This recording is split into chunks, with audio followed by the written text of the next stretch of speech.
What up, Claytriots? It's your boy, Technically Clay, streaming at you from sunny St. Louis, Missouri. It is a wonderful day out there, and I hope you as well are having a wonderful day. Welcome to the broadcast. You might notice something a little bit different today. I don't know. If you're a longtime Claytriot, you might notice that you guys are in a different spot. You're looking at me from a different angle. I see you. Yeah, so let's see. Since the last time you saw me, I got some new stuff from Amazon that I attached to my desk. I got this little attachment that I can put my webcam on, so it's at a better angle, and you guys can see all of my plushies and various knickknacks in that display cabinet. Although we're a little strapped for cash right now. I want to fill it out with a lot more cool stuff and whatnot. And at some point, the plushies might move. I want to get like a, big ass like World of Warcraft sword or something to display on top of that display cabinet someday. But that is not for today. Other than that, let's see. My wife wanted me to swap out her desktop on the one behind me, which is always a pain because you gotta unwire everything, like unwire and rewire everything. Also, the backup desktop that I had in the basement that's a little bit bigger. Like she wanted one that was a little bit bigger, so I got one that we already had down in the basement, but it didn't have any grommet holes or anything, which so I had to go out and buy a couple like hole what's it called, hole dozers or whatever, Milwaukee hole dozers for my drill, which I'd never used before. That was interesting. I think I got the circles pretty good. One of them, I chipped some of the wood on the top of the desk a little bit, but with the grommet cover over it, you can't really tell, so it's not that big of a deal. So I did that. I built a cat playpen that we got, like a big one for our cats. And then I played Stargate, or no, I watched Stargate and I played Slay the Spire 2.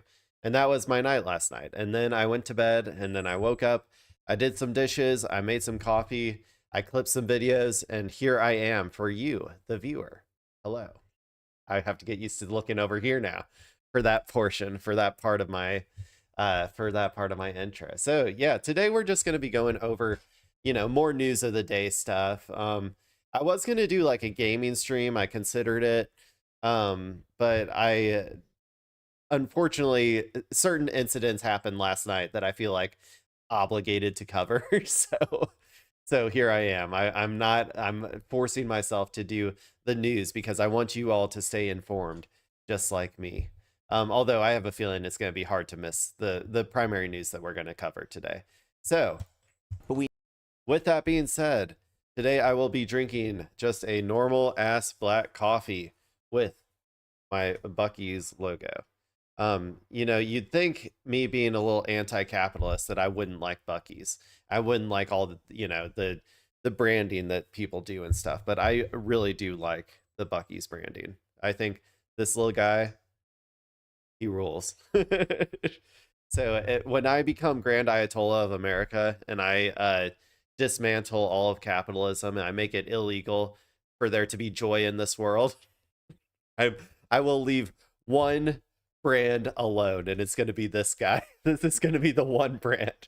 Every single corporation will have this logo on it. Every corporation. Amazon, it's this. Walmart, it's this. Okay. Dr. Pepper, it's this. Every single brand will have the Buc-ee's logo on it. That's my promise to you all when I finally become Grand Ayatollah of America, which I assure you is going to happen any day now. Anyway, let's get to like actual news. So the big news of the day is apparently there were shots fired at the White House Correspondents Dinner last night. Now, I gave some predictions in my last video about the White House Correspondents Dinner. You can find it on my YouTube channel. I'm going to be honest, this wasn't one of them. I did not predict this one. I predicted that Trump would be the funniest person that graced the stage. And as far as I know, I couldn't even find any videos of Trump actually going up and speaking. So I'm assuming that that didn't happen, that it was like that maybe the shooting or whatever happened before Trump actually went up there. So, I guess my predictions will never know if I was right or not. I'm pretty sure I would have been right though. So anyway, yeah, so shots were fired at the White House Correspondents Dinner. I know absolutely nothing about it. I haven't read any articles about it or anything. So I'm going to be learning this, right alongside with you. So let's watch this CNN video about it. This is shots fired at White House Correspondents Dinner. Trump rushed off stage. Let's go. But we now do have some video of the moment where the president was rushed off the stage. Let us watch that now.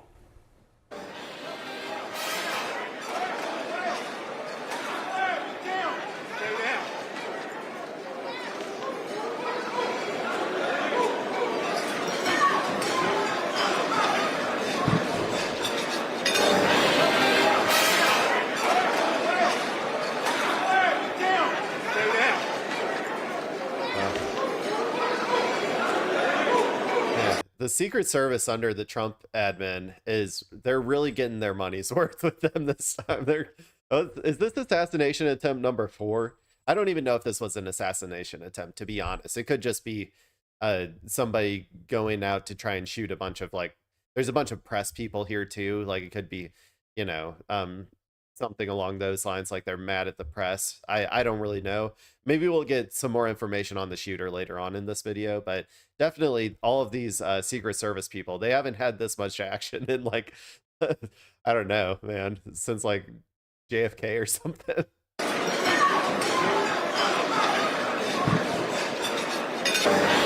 You know what occurs to me as we're watching this as well? We just said Erica Kirk was in this room. She was. She was in this room. There are reports. As well. There are reports that she was seen crying as she was leaving. Did she do it? Sorry, that's so mean. Did she do it? Come on. Okay, I gotta stop. She's too, she's too busy right now, okay? She's too busy after she killed her husband and stole his job and took all of his money. She's too busy to stage another assassination attempt on someone else. Do you think she was trying to assassinate Trump to take his job next?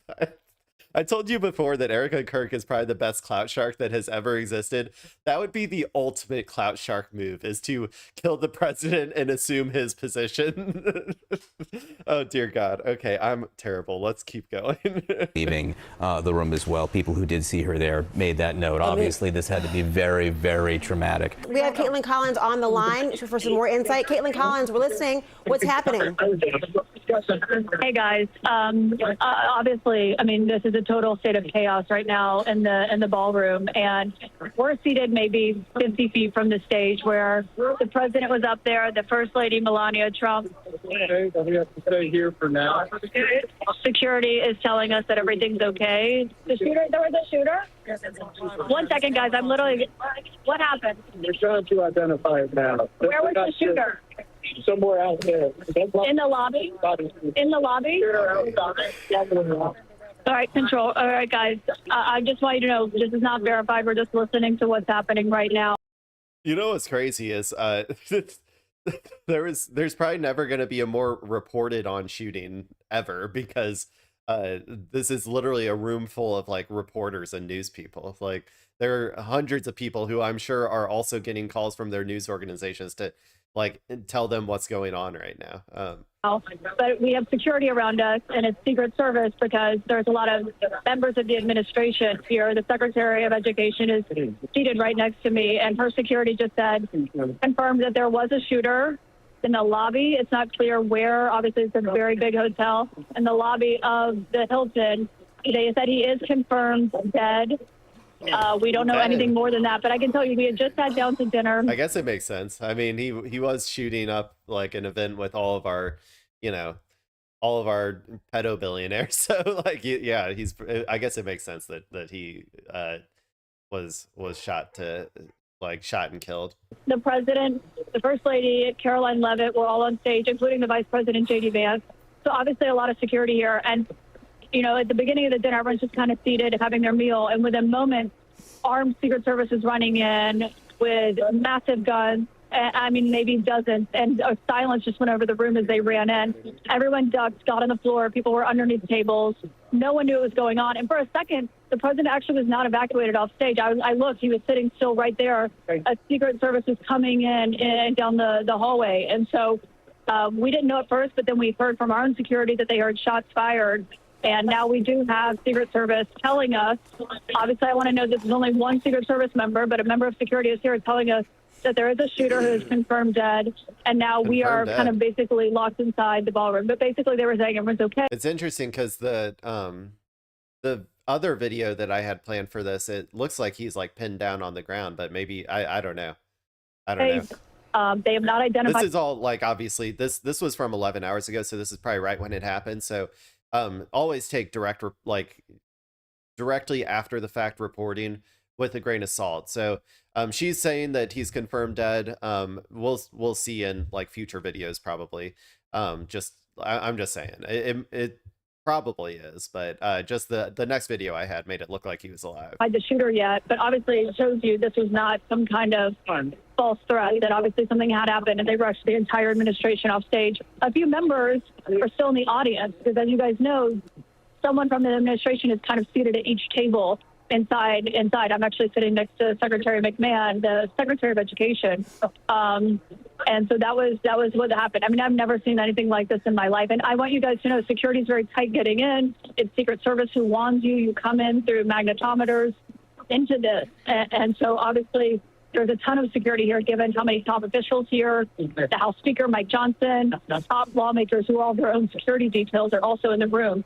That just speaks to this. But as we were sitting here, and then moments later, obviously the president was rushed off stage, the vice president was rushed off stage. I saw Secretary Kennedy being rushed off as well. Stephen Miller. No, I would never, under any circumstances, condone this. Okay, people, never. I will say this though, I am not a fan of any of the people in this room, and I completely understand where people's disdain for this type of thing comes from. Now, I don't know if this person was going for the president. I don't know if they were going for a news organization. I don't know what their background is. We'll have to find out as the reporting comes out. But while I would never condone like someone actually going out and doing an act of adventurism, I do think it's stupid to think that it's not inevitable. Like, I think it's just an inevitable consequence. Like, you can't pretend like the human condition isn't what it is. And if you do, like for instance, Trump and the Trump administration, if you govern the way that you're governing, where you're, eviscerating the working class at a record pace and making everybody's lives worse, making everybody's medical payments go through the roof, making, just generally making everything unaffordable, going to war, like a super unpopular war with Iran. All of these things have like potential to cause people to turn towards adventurism. And while I never condone it, despite what YouTube sometimes thinks, I never condone it.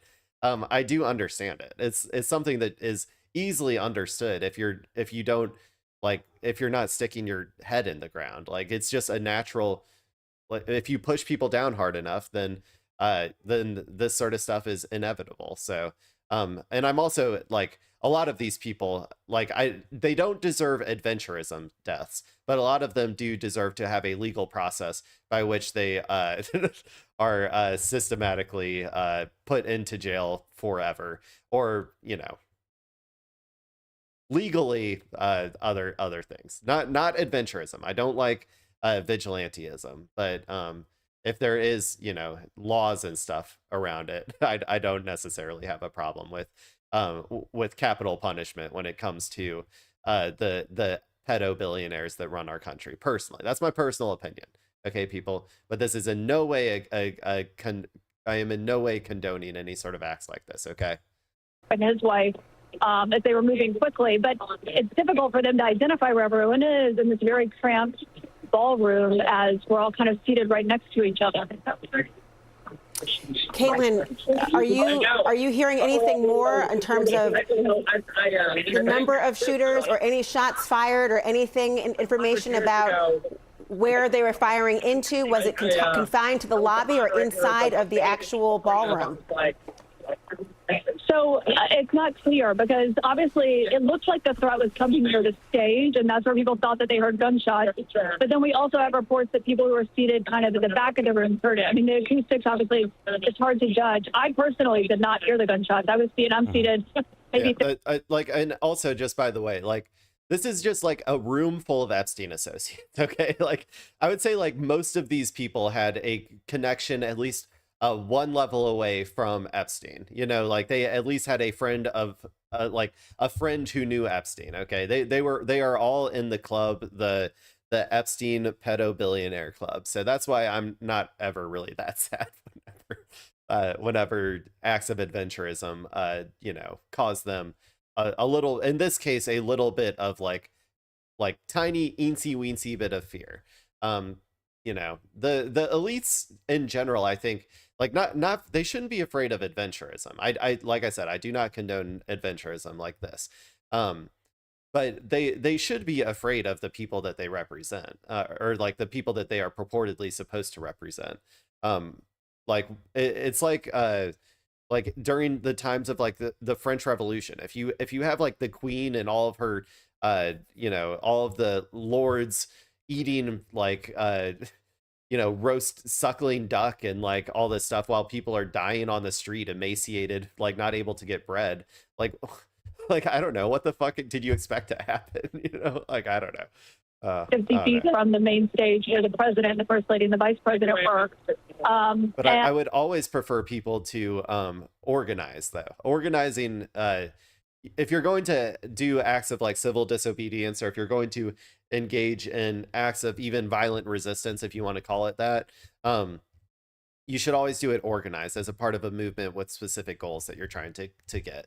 That's my personal opinion. And you kind of walk downstairs. It's in the basement of the Hilton. The security just confirmed to me that the shooter that was here inside the Hilton where the president was is confirmed dead. It seemed to indicate that this person was in the lobby. But I mean, I want you guys to know this is all just coming in as we're literally standing here in the room reporting on this as it's happening. And I just to give you insight into this room, obviously it's always a huge gathering of media, but when the president comes, it generates a lot of interest. So there are some of those powerful figures in media, entertainment, news, Washington that are inside this room right now, just to give you a sense of what this security nightmare is like. Yeah, again, just let's reiterate what Caitlin has just told us and bring people up to speed as to what we know. This is the White House Correspondents Dinner, or what was the White House Correspondent Dinner at the Washington Hilton Hotel. About 8 minutes ago, 10 minutes. You know what's crazy to me is that they do these like big ass events with like some of the, you know, most prominent Epstein associates that have ever existed. You know, all of the billionaires, all the millionaires, and they do it at a shitty ass fucking Hilton. Like, don't they have like better event spaces than like I don't know, the conference room at a Hilton, like the same place that like, I don't know, like Michael Scott goes up and gives his speech at in that episode of The Office. Like, don't they? They're all billionaires. Can't they get a better event space than the fucking Hilton? Maybe I'm wrong on that. I don't know. Minutes ago, people heard things and the room was cleared out very quickly. The president, the vice president, the entire dais, most of the cabinet is there as well, taken out of the room. Caitlin, who is in there, Caitlin Collins, is reporting she is hearing from a security official that there were shots fired, perhaps in the lobby, by someone who is now dead. Now, we don't have any information this person got in the room or near the president or any official, but there does appear to have been shots fired outside. You can see officials right now sweeping the area, going through, and we have no information about who the individual might be or anything like that. I will say, as Caitlin was saying, this is one of the most secure rooms on earth tonight. You have the president, the vice president, the entire Hey, it's secure until it's not secure. You know, they can try, man. I mean, look, I don't know the motives of the guy. I don't know for sure what his deal was. I don't know why he was engaging in this act. But I think that this is just kind of a side note, but I think that a lot of these Epstein affiliates like think that they can protect themselves from you know, the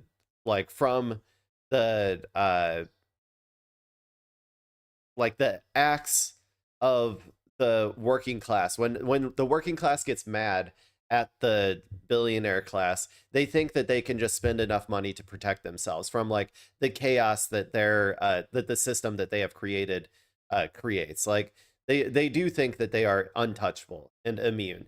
And they are not, okay? Like they will find out eventually, you know, as they continue to eviscerate everybody, that they are not immune. This is like a little reminder, like, and like I said, I don't know the motives of the guy, so he could just be some, I don't know, loon. He doesn't know what he's like. He didn't have any sort of motivating factor, but there will be a lot of people who will have motivating factors, and it will usually be because they are like just economically destitute based on the situation that all of these people in this room are creating. So they might think that they can protect themselves from the chaos that they are creating, but yeah, I assure you that they will not be able to. So much of the entire cabinet there, prominent media figures as well. It takes a long time to get in, and everyone is thoroughly screened. So questions will be asked about how someone even got to the lobby. Let's go to Brian Stelter and Manu Raju now, who are there for the latest on what you are hearing, gentlemen.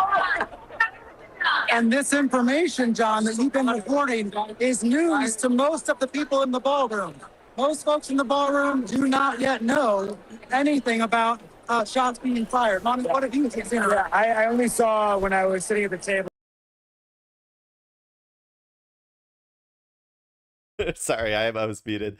This is kind of funny to me because it's just so many reporters.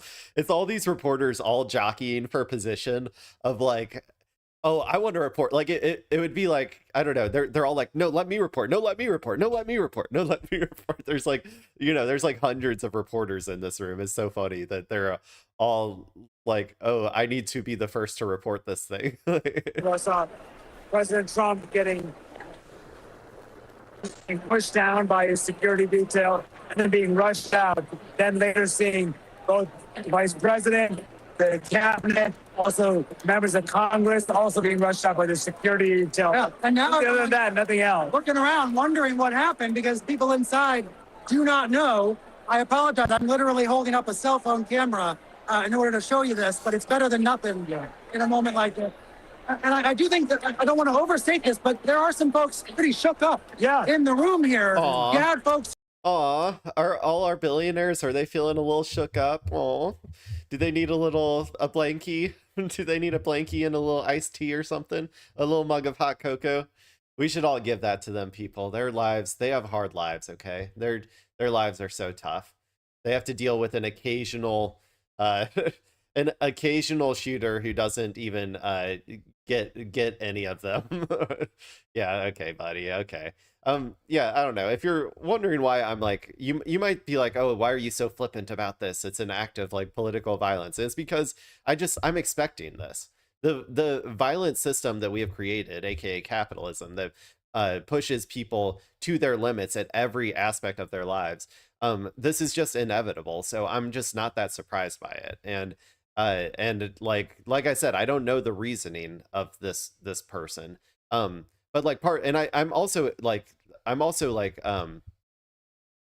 part of that is also the polarization that we're living through as well. That is a part of, like, you know, the march towards fascism that capitalism requires. You need more and more power and authority and fewer hands if you are going to maintain the inequitable system that we have right now. So I'm including polarization as like a potential, you know, a consequence of the system that we have created here.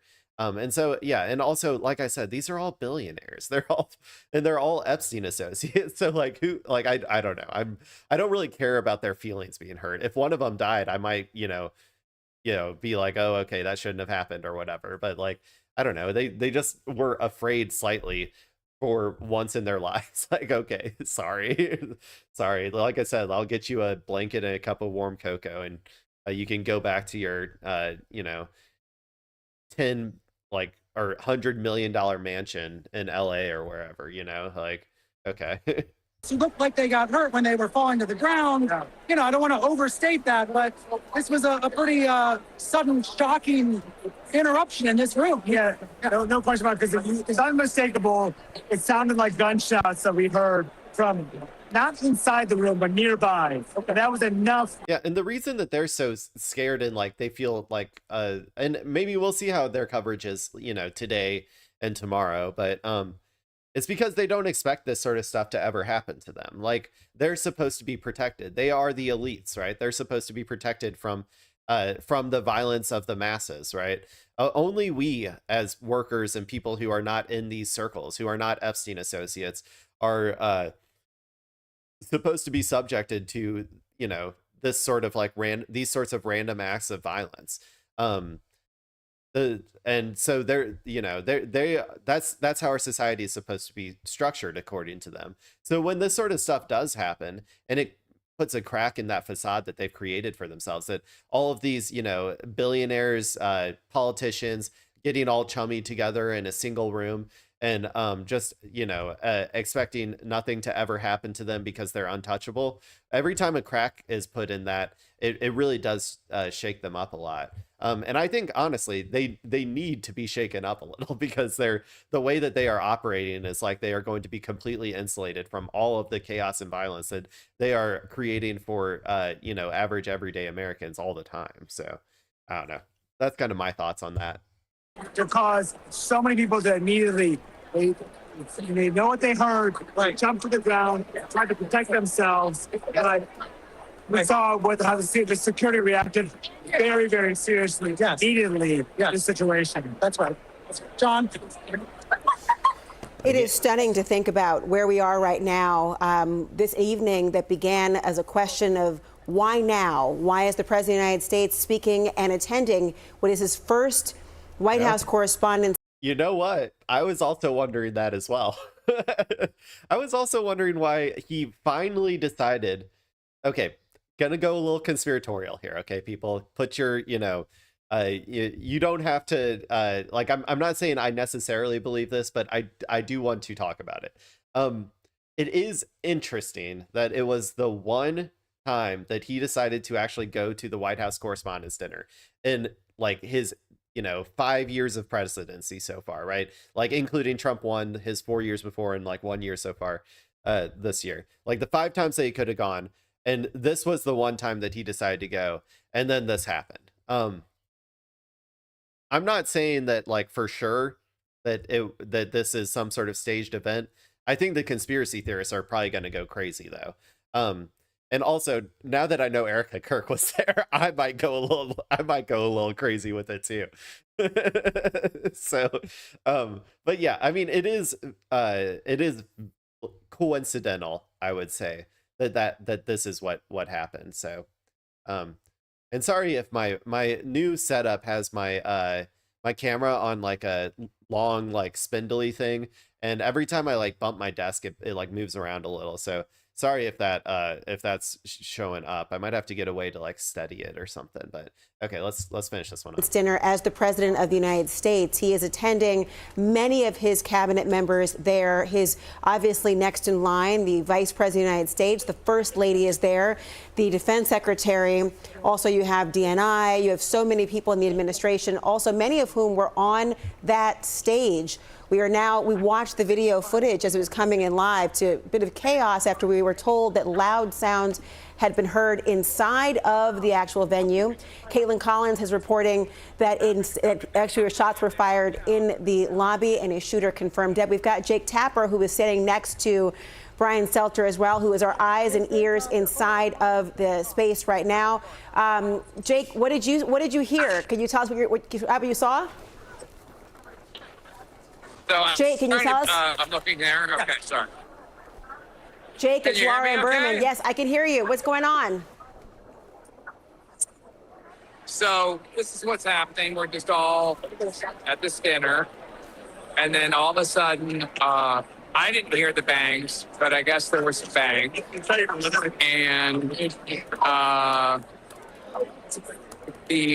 then there was Secret Service running. Here, I'm sorry to. There's Secret Service running down this aisle right here. And then if you look on stage, no one's on stage right now, but the president was there and Secret Service escorted him out. And, people were jumping under tables and people were very upset and worried. And I have some videos, so somebody needs to. We have no signal. There's never any signal here at the Washington Hilton, so I apologize for that. But I have some video to send. But in any case, I have no idea what happened. Somebody with a Secret Service pin said that there was a shooter made his way into the building, but not into the room. And that shooter was stopped. So that's all I know, is that shooter was stopped. But again, that's from one person with a Secret Service pin. Okay. Well, yeah, like I said, you know, these are all, like I said, Epstein affiliates, at least 1 degree of separation from Jeffrey Epstein. They're all pedos, or not pedos. They're all pedo billionaires. There's a difference. They're all associated with the pedo billionaire class, I guess, is what I mean when I say that. So, yeah, I'm not that concerned about their, you know, feelings of being scared and whatnot, to be honest. You know, the amount of violence that everyday people are subjected to, is a million times worse than, you know, their occasional having to deal with a random act of vigilantism or whatever it was. Like I said, we don't know what the person's motives are. So let's watch another video from today. And now or I think from today. It says from 9 hours ago, so maybe not. But see, this is what I'm saying. So the last video, they said he was dead, or the person was dead. That's why I was like, I don't know, maybe we should wait to find out. And this video, it says suspect in custody after shooting incident near White House Correspondents Dinner. So maybe he isn't dead, and maybe we will, you know, I mean, I guess regardless of whether he's dead or not, we're probably going to learn more about who he was or what his motivations are. Given the track record of, like, what is this, assassination attempt number 4? If it was on Trump, again, we don't know if this person was just, you know, mad at the media, mad at Trump. We don't know what his motives are. So maybe we'll find out a little bit more in this video. So this is a suspect identified in White House Correspondents Dinner shooting incident. Let's go. Now we can confirm the identity of the suspect. I want to bring in our Chief Justice Correspondent, Pierre Thomas, for a little bit more about what we're learning. Pierre? We're learning that the suspect is from Torrance, California, according to our sources. The sources, I'm going to try to be very specific here, is identified as Cole Allen, again, from Torrance, California. As we have been told by various sources and by the Attorney General of the United States, search warrants are being executed at residents associated with this man. They're also at his hotel room, obviously, checking and going through any items they can find there. He's been charged with multiple counts, including assaulting a federal officer. Oh, man, he ran fast. So he just, like, sprinted by everybody? Is that how he got in? Can find there. He's been charged with multiple counts, including assaulting a federal officer and using a weapon in the commission of a crime. Law enforcement officials are expected to do a deep dive. Right now, the D.C. police are saying he acted alone, but again, this is early in the investigation. They are going to look at every bit of social media activity, if he had any. They're going to exploit any devices, mobile phones. We'll see. Do you think that, like, what do you think? Do you think there's a Kalshi prediction market for, like, over under on whether Kash Patel's FBI is going to say that he's trans? I would say that I'd say that there's probably like a 60% chance that the FBI is going to say that he's trans. But we'll see. I don't know. Kash Patel, he's been burned so many times already by claiming everybody's trans that maybe he'll be like, no, this guy actually isn't trans. I don't know. That's why I think, 60% is what I'm putting those odds at. Computers that he has. This investigation is now full tilt, the highest priority in the federal government in terms of law enforcement right at this moment. Yeah, a lot to comb through, including the hotel room where he was staying. Pierre, thank you. He's expected to be arraigned on Monday now. I want to bring in FBI agent and ABC contributor Brad Garrett for a little bit more on what's happening in that investigation now and where it goes from here. Brad, one of the questions we keep hearing coming up is just how this happened, right? On the one hand, you have the president and law enforcement touting the quick response here, which I don't think anyone's refuting, that this guy ran through the checkpoint and was taken down within seconds, maybe even less than that. But there's the other question of how someone carrying a shotgun, a handgun, multiple knives Whoa. makes it that close. Dude, I didn't know he was stocked up, like, I don't know, like he's running like through the library on Halo or something. Yeah, he's got so much. That's a lot of shit. There have been more security.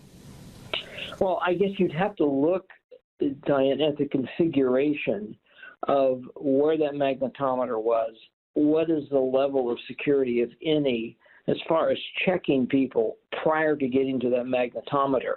Now, obviously, somebody charging through a crowd and running towards the magnetometer is one thing. But the question you're asking me, obviously, is should he have been stopped prior? Because clearly he's not very far from everyone based on just the audible sounds from the president and obviously everyone that's in the room. So, yes, it's going to be a question of how was he even able to get that far. But, you know, you're also limited sometimes as to the configuration of a room and where security has to be to clear people before they ultimately go into a room where the president and other dignitaries are there. So, yeah, this is going to be another huge, huge call for the Secret Service of how did he get that far and what should we have done potentially to, if it's conceivable, to have stopped him before he even got to where he was ultimately. I mean, you guys can try, man. I'm telling you, you can try to stop people. Like, again, we don't know his motive, but like, you can try as hard as you want to stop people from doing acts of vigilantism, right? You can try all ways to Sunday to try and prevent them, set up, 100 checkpoints, set up like cameras everywhere with your special Peter Thiel branded AI, like Palantir AI that face scans every single person in the known universe and gives them all a threat level of like 1 to 10 or whatever. You can try. You can keep trying. I'm just saying it's not gonna work. Like eventually, like someone's gonna get through. That's the inevitable. That's just you can't prevent that. In the same way that like that Israel couldn't prevent like Hamas from eventually breaking through one day. When you create a system of violence and oppression in the way that like we have, like in my opinion, capitalism is a very violent system that is very violent towards the working class, right? Eventually, they will find a way to express that anger. Now, I prefer people to take that anger and funnel it into things like organizing or labor organizing or union efforts or protesting or acts of civil disobedience like property stuff. If you're going to engage in acts of like illegal acts, like all of those things are things that I would say like do them as a part of a group or a collective that is trying to accomplish specific goals. But it's inevitable though that people are going to lash out one day.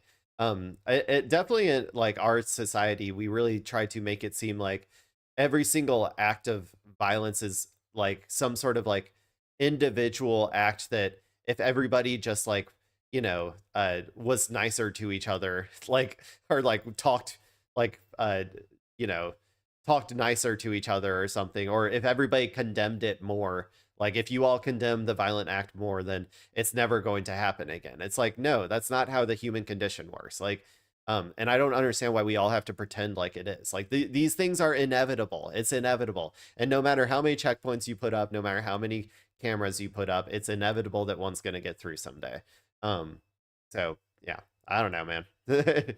Like I just, there's certain things in society, especially in American society, that like I have a really hard time like going along with or pretending, like, because they don't make any logical sense, and we all have to collectively pretend like they make logical sense when they don't make logical sense.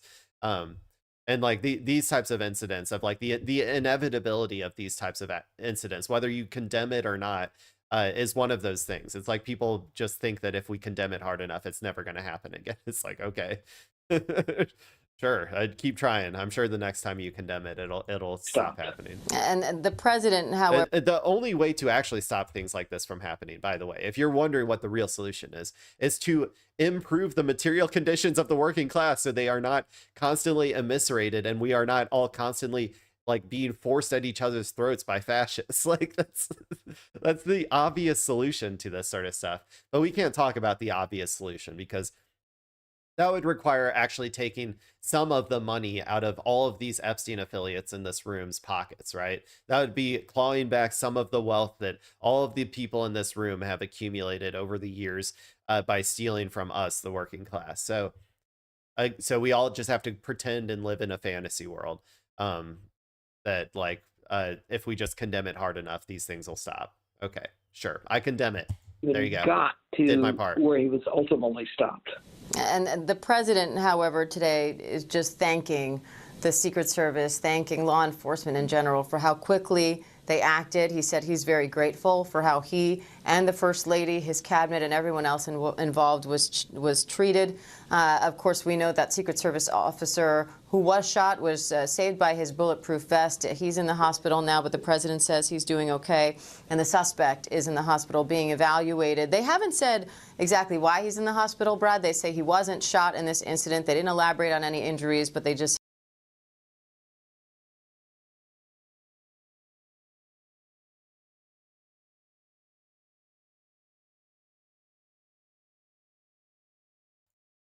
sorry, I was muted again. But yeah, so they're saying that the guy is alive. So I think that last one that we watched about the people responding right after the event, I think that one was probably inaccurate when they said he was dead. Because the stuff right after a shooting, like, yeah, you should never take that seriously. said he's in the hospital being evaluated. But now you have this investigation on multiple fronts, right? One at the hotel, obviously, another at his apartment in California. Where else do you see this investigation going? So first of all, these type of attacks tend to be lone actors, as you and I have talked about in previous cases. But we don't know that for sure. Is there any sort of connection between him, a group, another individuals, etc.? How did he get the weapons from? Trans people. That's what they're gonna say, dude. They're gonna say if they are going to go with like, you know, the political aspect or politicized aspect, like they did with like you know, Charlie Kirk's shooter or whatever, where they said everybody the shooter ever knew was trans. He was trans. His you know, significant other was trans. His parents were trans. His Uber driver was trans. Like that was what they did with him. It'll either be that or they'll go with like they're a member of Antifa or something. Well, like I mean, I'm gonna take all of that I'm gonna be heavily skeptical if they come out with any of that stuff, because that's all the, you know, the propaganda spin that I'm expecting to be able, if they're going to use this as some sort of inciting incident to crack down on people. Like those are the types of things that I would expect them to do. Torrance, California, which apparently is where he lived, to D.C., probably drove, I would guess, but they'll be able to figure that out. But is he somebody also, was he on the radar screen of the Secret Service or law enforcement in some form or fashion? Now, maybe yes, maybe no. Even if he was, yeah, was his Palantir score, Palantir danger score like one, like was it a 1 or a 10, right? Or like anything in between, like you know, I would say Palantir would say, judging by his skin color, he's at least a 5. That's what I would guess Palantir is probably. If they had to, if they're looking for their rating, they would probably give him at least a 5 for that reason. Now, maybe yes, maybe no. Even if he was there any indicator, obviously, that he was going to come and attempt to do what he ultimately did tonight? My guess is obviously people didn't know that, or they would have been watching him. But all of those questions are going to have to be answered. And typically people who commit these type of acts will have sort of laid out a trail for law enforcement. Social media, writing things, preparation to come and do this, whatever it might be, to further build the case against him. And to your earlier comment about why he's in the hospital, I mean, they probably tackled him and threw him to the ground. That's what we would do typically. So, he may have gotten hurt in that regard. We do have a bit of breaking news that I want to bring to you here on Live Now, as we've been discussing the very latest, anticipating the Okay, this was my next video. So to close out that last video, I guess, so the guy's alive. I'm sure we'll learn more about his reasons for doing this. My personal opinion. I don't, I'm not going to cry for billionaires. I'm just not. Sorry. You're not going to convince me to cry for billionaires. I'm not going to cry for billionaires. So, but yeah, I do not condone adventurism.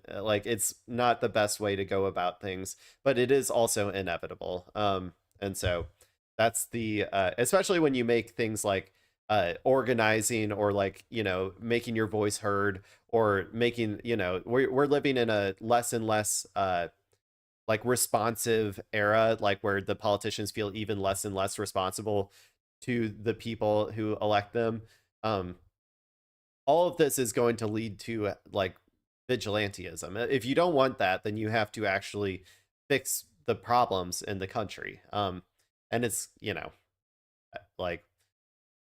those are the only options. I don't know. I'm sorry. Those are the only options. And like I said, you can put as many checkpoints as you want. You can put as many surveillance cameras as you want. You can put the best and the brightest over at Palantir on creating a threat level score for every single individual in America. It's not going to stop these things from happening. It's not going to save you billionaires. If you want to actually, not fear these types of things, then you're going to have to allow the working class to have more dignity. That's my personal opinion on the matter. So there you go. So I guess that's about all that I know, or that I could find so far from that particular event. I'm sure that there might be more coming out throughout the day, and maybe tomorrow I'll have more coverage on it, but I think I'm going to move on now to we do have this one. We're gonna try and check in on the Iran saga, see what's going on with Iran since the last time we talked yesterday. I don't really think I've heard much. This was the only video that I found with any new sounding information. It says breaking: Iran leaves Pakistan before U.S. arrival. So it sounds like Iran is maybe taking stepping away from negotiations, or not attending now. So let's see what this video is all about. We do have a bit of breaking news that I want to bring to you here on Live Now, as we've been discussing. One sec, sorry. I'm trying to make sure this, maybe I need to speak a little closer to this microphone. I think the volume might be a little bit low. I don't know. Which way does this go? Maybe this way? Testing. Sorry about this, people. Okay. I think that might be a little bit louder. I don't know. I'm trying.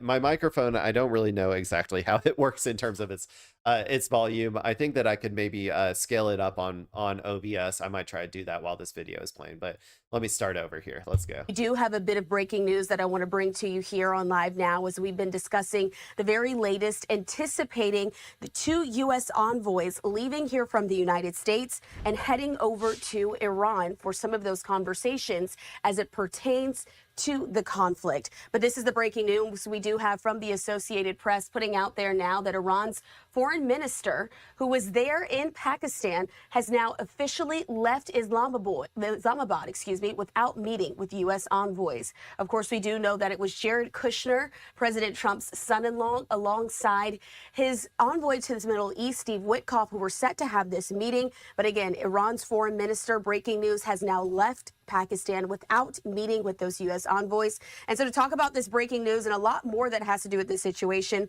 I now want to bring into the conversation here with the Middle East Institute, Ross Harrison. Ross, thanks so much for being with us here on Live Now from Fox. Of course, Christina. Well, this is the news that we had been waiting to see how all of this would unfold. This next round of talks, highly talked about, highly anticipated. It was never officially cemented, but we just got the announcement yesterday from the White House that they were going to be sending these two envoys. Okay, I added some gain to it, so I'm hoping that that gets it in like a better spot, depending on where I'm sitting in relation to, so I think it should be a little bit louder now. But now it's official that Iran's foreign minister deciding to leave Pakistan without meeting with them. Yeah, I think it's significant, Christina, in the sense that this whole set of circumstances, both the Foreign Minister Aghashi leaving Islamabad prior to the arrival of the two American negotiators, the maintenance of the blockade that you just heard about from the Secretary of Defense and from the Chairman of the Joint Chiefs or from the head of CENTCOM, the maintenance of the closing of the Strait or the continuation of the closing of the Strait of Hormuz. It's all part of a major bargaining process that's going on here. And I think what's significant from the Iranian perspective is that it tells the Americans that they are not desperate for negotiations. And that's what the rhetoric has been coming from the White House over the last number of weeks, is that the Iranians want a deal, they're begging for a deal. And I think what this signals is that the Iranians are not desperate for a deal. And so we'll see where it goes. Yeah, I mean, there's nothing America can do about this. Iran fundamentally does not need a deal as much as America needs a deal. Like these are just, these are facts. Like you can, if you buy America's spin, then you would think that that this blockade somehow changes like everything, right? All of the failures that happened before the war are gone. We now have the blockade. The blockade is, the ultimate, ultimate secret weapon, hidden jutsu that that America was holding on to, and they finally did it. And now everything is different. Everything has changed. The reality of the matter is the blockade does not change anything. It is, it puts a small amount of pressure on Iran, but it puts a shit ton of pressure on America and the rest of the world.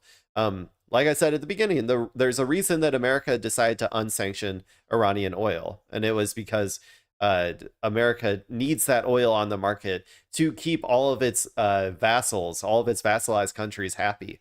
If that oil is not on the market, then that puts a lot of pressure on those countries. They're going to start having rolling blackouts in East Asia and in Europe. And Western countries in particular don't do good when they don't have all of the conveniences that they, feel like they deserve as being, I don't know, a superior civilization or whatever goes through their brains. So, I think that it just fundamentally, this whole blockade situation puts way more pressure on America than it does on Iran. And so I don't know. I really don't know what America is going to do at this point, to be honest. There's nothing.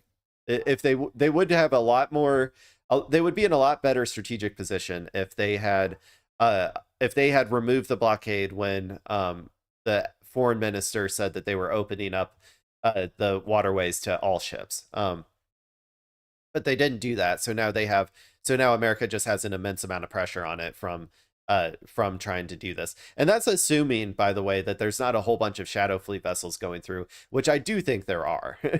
I don't think it's possible for America to stop all of the ships going through the strait. That would require a whole bunch more a whole bunch more Navy assets in the region, I think, to do that.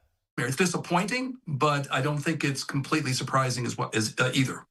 Absolutely. And so we have that tweet up there from the Associated Press detailing that he left as of Saturday evening. We do know that Pakistan is quite a few hours ahead of us. But ultimately, I want to go back to what we were anticipating to happen today when the U.S. made the announcement that Kushner and Witkoff were supposed to be headed there to Pakistan to engage in some of these face-to-face talks. Why were those two chosen in this moment? And do you think that that was part of the reason that Iran's foreign minister decided to step away without meeting them? Well, it's possible, though I think it was anticipated that President Trump would send Steve Witkoff and Jared Kushner, because they were there actually 2 weeks ago, along with Vice President Vance, for the negotiations that also included the head of the Majlis, the Speaker of the Majlis, the Parliament, Ghalibaf. So I think that was expected. I think what is significant here, and it might have been a signal to the Iranians, is that they're sending two negotiators, but with very little experience on the nuclear issues that would have to be discussed and would have to be negotiated, and very little For those unaware, Witkoff and Kushner, I think, were the ones who were tasked with negotiating with Iran before the hot war started, right? So I can't remember what date that was, but like when they were actually negotiating. But and Iran gave them everything in the world on a silver platter, like everything America could have hoped and dreamed, like the best deal, I mean, from an American imperialist perspective, by the way, like the best deal they could have ever possibly wanted. Getting rid of like most of their enriched uranium, like being hugely conciliatory to the various like potentially even I can't remember what all they offered. But I just know that it was like I know that at least with the nuclear stuff, it was like every like way better than the JCPOA, right? But they said no. The Kushner and Witkoff, they said no to it, and then that led us to this. Now, they were always going to say no because America fundamentally didn't want a deal. Like they wanted war for Israel's sake. So like Kushner and Witkoff, I've heard people say that they just didn't know what Iran was offering. I mean, maybe, but like they are idiots. But I also think that primarily they were like just doing what Israel wanted. Everybody was playing their parts to do what Israel wanted, to get America drawn into a war of choice with Iran. So yeah, I don't know. It is like, I think, insulting to send those two probably at this point to negotiate with Iran. Also, every time that they send people, they have to call Trump a million times. They're not like given the authority to make decisions and stuff, as opposed to like the Iranian delegation, which like they send it and then they're given the authority to make decisions at the meeting. And then when they come back, maybe there might be some disagreements on those decisions, but they are, there's like a fundamental difference in like, I think the capabilities when it comes to negotiating. And I think that that's probably why they want like someone more serious, at the very least a JD Vance type, to be there probably. But yeah, I don't know if that's exactly why they didn't show up or what, but who knows. Understanding and experience with Iran. What's unusual is not the fact that that the U.S. did not send two experienced diplomats, because oftentimes diplomats are not necessarily the best negotiators. If you think in the past, you think about James Baker, who was George H.W. Bush's Secretary of State, and go back even further, President Nixon's Secretary of State, Henry Kissinger. They were not experienced diplomats. They were consummate negotiators. But what they did have that Steve Witkoff and Jared Kushner apparently do not have is that they brought with them the bench strength and the expertise on the issues that were going to be negotiated. So typically you want to have a strong negotiating team, either professional diplomats or non-diplomats, and you want to have the kind of backup that these negotiators would need in order to actually advance towards some kind of either framework agreement or some kind of statement of principles, and then ultimately towards a finalized agreement. Absolutely. And of course, we're seeing some of the video footage from when J.D. Vance was actually a part of that delegation that went over to Pakistan to have some of these conversations face to face. And so that's kind of where I want to take it next, Ross. What is the significance of having a sit down conversation with some of these leaders when you're talking about negotiations, seeing that sit down won't happen today? But is there some sort of way to move forward between Iran and the U.S., maybe from a distance and not necessarily face to face? Well, remember, I think what negotiations typically entail is they entail discussions about how to move from kinetic military action into some kind of actually a diplomatic off ramp that would allow the parties to slowly disengage.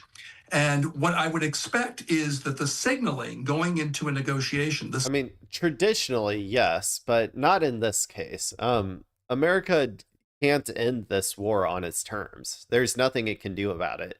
So there is a fundamental disagreement that is going to happen, no matter what. And this sort of like, I just don't I don't see any end to this conflict being possible that doesn't end with America, taking a huge fat L on the world stage. The only thing would be if they just like unilaterally disengage. But even if America just unilaterally disengages, like leaves all the sanctions, leaves all that sort of stuff, but just unilaterally disengages, well, that just means, okay, Iran does control the Strait of Hormuz. Okay, Iran is the regional hegemon. Okay, Iran can destroy all of the bases in the region anytime it feels like, like I don't know. There's nothing like.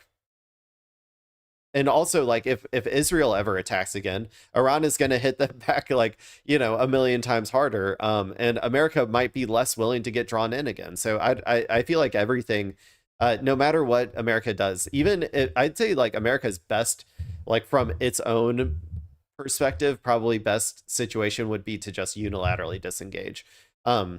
Like from like a traditional like imperial perspective, like in terms of maintaining America's hegemony. I think that taking the fat L that's required to be taken in this particular circumstance to actually end this like conflict for good, like as in like Iran is has sanctions relief but maybe reduces some of its nuclear capabilities from 60% or enrichment from 60 down to 20 or something, with maybe some Western groups coming in to investigate them. Like I just don't, I feel like that would be too much of a L probably for America to take. So I don't know. I just don't, they're just on two completely different wavelengths. And I just don't think that it's going to be possible for them to actually come to any sort of negotiated settlement here, personally. Signaling from both sides should be that both parties want to de-escalate. And I think the problem we have here, Christina, is that the signaling is not strong. The Iranians are basically claiming that the strait is still closed, and the United States is saying the time is on, the U.S. side, it's not on the Iranian side, and that the blockade will continue. Those are not necessarily the right signals you want to send. You want to basically send the signals that each side sequentially or simultaneously would slowly start to de-escalate, not fully de-escalate. Because remember, going into a negotiation, both sides need to feel that they've got a certain amount of compression. You can't do that with Trump, dude. That's not how Trump works. That's not how like late stage fascist America works. Every de-escalation will be seen as capitulation to America. So if you give any sign of goodwill, like for instance, the foreign minister saying that, oh, we're going to open up the strait to like all shipping as opposed to just the ones that we want. America saw that as a capitulation. And so they doubled down on blockading, which then led to a re-escalation on both sides.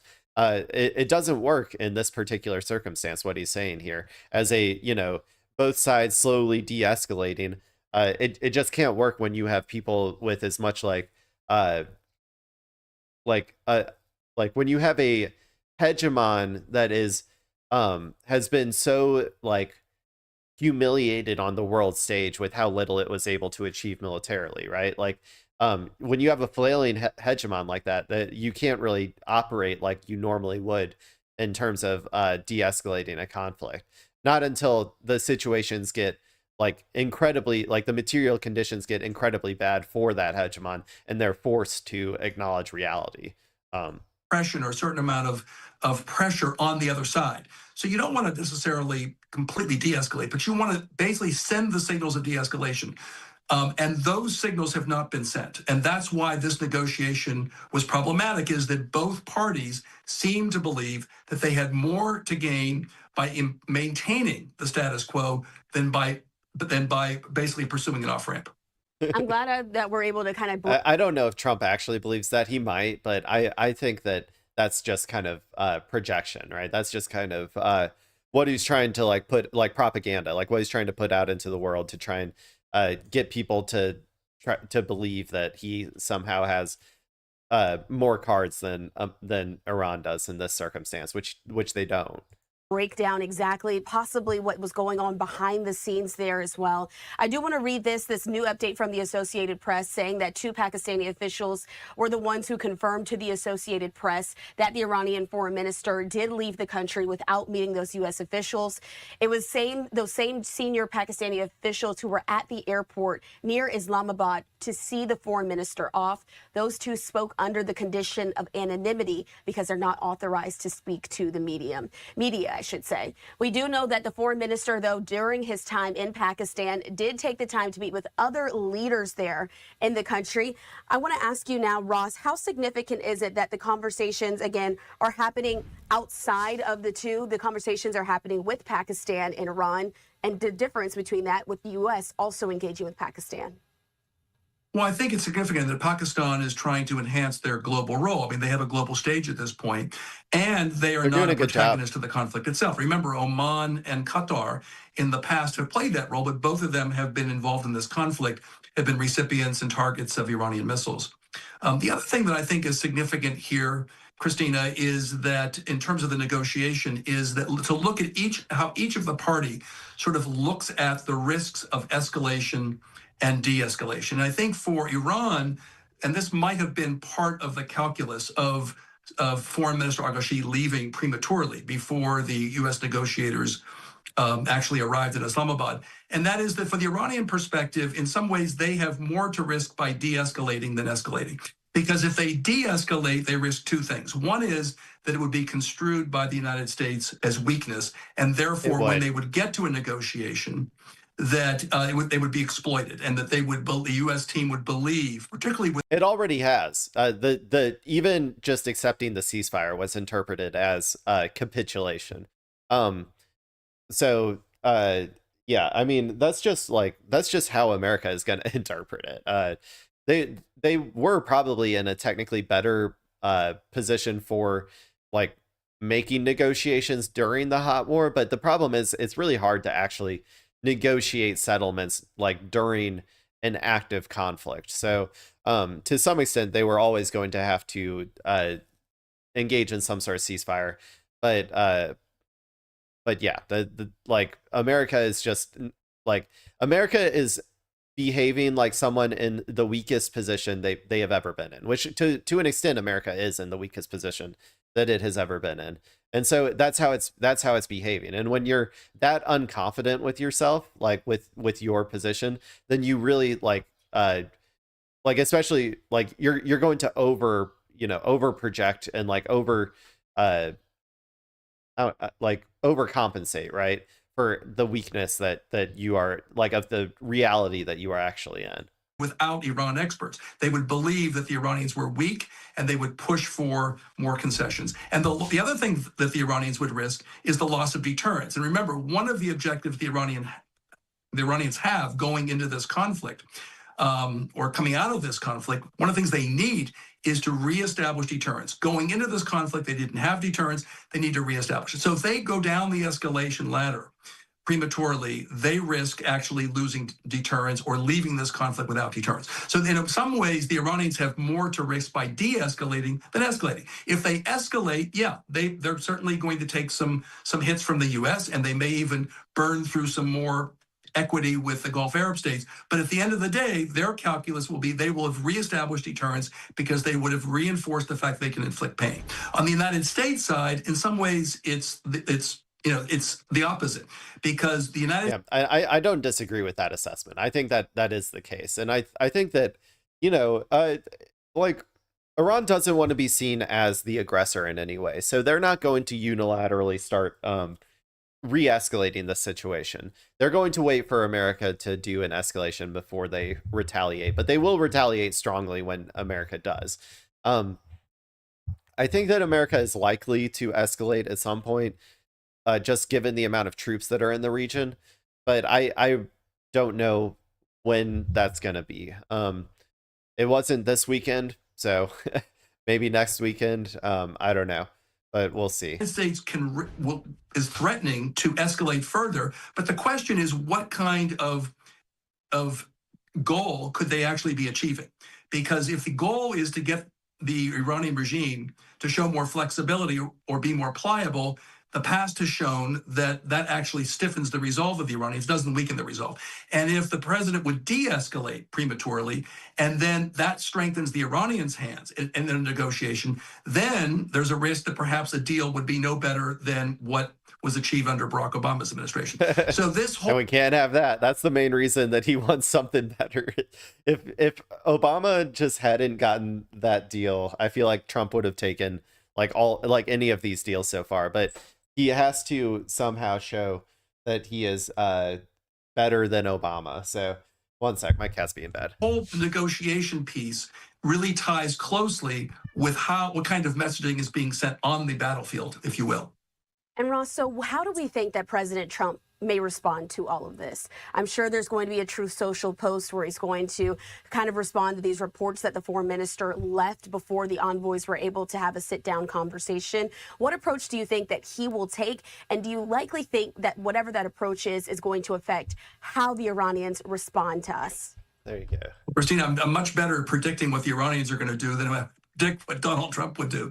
But I think if you look at the options that might be available to President Trump, it would be, he possibly could escalate further, try to break the status quo, because what the Iranians are doing is they're saying, okay, you have a blockade against us, we're going to keep the straits closed. And he could try to use kinetic action to break the blockade or to break the closure of the strait in some way. We don't know. There's no way to do that. There's no way to break the blockade of the strait. Iran just needs one missile or one gunboat. That's all they need to close it in its entirety. So there's nothing America can do about that. I mean, ideally, what would happen by both parties is through some kind of back channel conversations, there would be an agreement to both parties would slowly de-escalate. So Iran would agree to reopen the strait. And that, by the way, that was something that happened 2 weeks ago today, I believe, or maybe 2 weeks ago yesterday. When the ceasefire was announced, the Iranians immediately said, we're going to open the straits. And then the U.S. side said, well, they can reopen the straits, but we're going to maintain the blockade. And then that caused the Iranians to basically say, okay, well, the straits now closed. It wasn't confusion on the Iranian side. I think it was the need from their perspective to create or maintain some form of escalation dominance. So I think ideally what would happen now, Christina, is that both sides back channel would signal to each other that each of them can slowly de-escalate, and that would be the right milieu or environment to then go into some form of negotiation. But what's actually going to happen from the U.S. side, if I say something and I'm wrong 5 minutes from now, then it would have been worthless. So I'll just say that there's options available, but how the U.S. is going to respond and how President Trump's going to respond is anybody's guess. All right, and so we'll keep our eyes there on social media as President Trump typically does make some of those announcements on Truth Social with his response to things, or if he has press gaggles and is able to answer some questions from reporters, we'll also make sure to bring that to folks. And so, Ross, as we're sort of rounding out this conversation, you and I had anticipated talking maybe about something a little different, talking more about the fact that 21 hours was the last sit-down conversation that the two had. But with this breaking news, seeing that Iran's foreign minister has now left, any parting thoughts that you have as far as how these things are continuing to move forward? Also that maybe the American people need to be paying a bit more attention to in the next few hours and days? Well, I mean, I think it's important to understand, Christina, that you're dealing with a middle power. Iran is not a superpower. The U.S. is a superpower. So I think we have to at least understand, not necessarily agree with, not necessarily buy into the Iranian logic, but the Iranian logic basically is that if they leave this war, Well, they're a middle power, but they're a regional, like they have shown themselves to essentially be the regional hegemon. Like nobody can contend with them. Like none of the Gulf states can contend with Iran. Iran has the strategic asset of being able to close the Strait of Hormuz whenever they want. Like nobody can stop them from doing that. Like Israel can't stop them from doing anything. Like they have shown themselves to essentially be the regional hegemon at this point. And that was something that wasn't the case before this war started, but is going to be the case going forward. I would not say that they are a global superpower. I agree with him on that. But they are becoming like more and more strong, and like like they are emerging much more strong than they were before the war, I would say, and they are potentially going to continue growing their like regional hegemony in the future, depending on especially the outcomes of this conflict. a war that they did not start. They leave this war not having reestablished deterrence, something that they believe they lost in the last war, which was June of 2025. If they leave this war without deterrence, then they're going to be vulnerable again. And to be vulnerable to a superpower, the United States, and a regional military superpower, Israel. And that the U.S. is a superpower. So if any party can. I mean, Israel is like a military like powerhouse in that like they have all of the advanced tech of America, but they're just an extension of America. And Iran can escalate with them tit for tat easy. Israel would be decimated in a one-on-one confrontation with Iran, right? Like Israel would be decimated. They would not be able to survive that. Like without without American, troops being in the region, without American, ships being out there shooting missile interceptors 24/7, without America's, billions upon billions of my tax dollars being sent to them, like without all of this stuff, and without all of our interceptors also being siphoned over there, like without all of that, Israel would not be able to in any way compete with Iran. Even with all that, they are just like peers potentially. With Iran, with Iran having superiority in that Iran can produce missiles way faster than Israel and America can produce missile interceptors. So, like in a long-term conflict, like Iran definitely wins that conflict. So, like I don't know. I think that we like if you don't think of Israel as just an extension of America, then I think you're really like misunderstanding the point. Like Israel is about as strong like in the region as as Iran, maybe with all of America's help, but that still doesn't mean that they would ever win a conflict, like a direct conflict with Iran. The only difference obviously is like the nuclear option.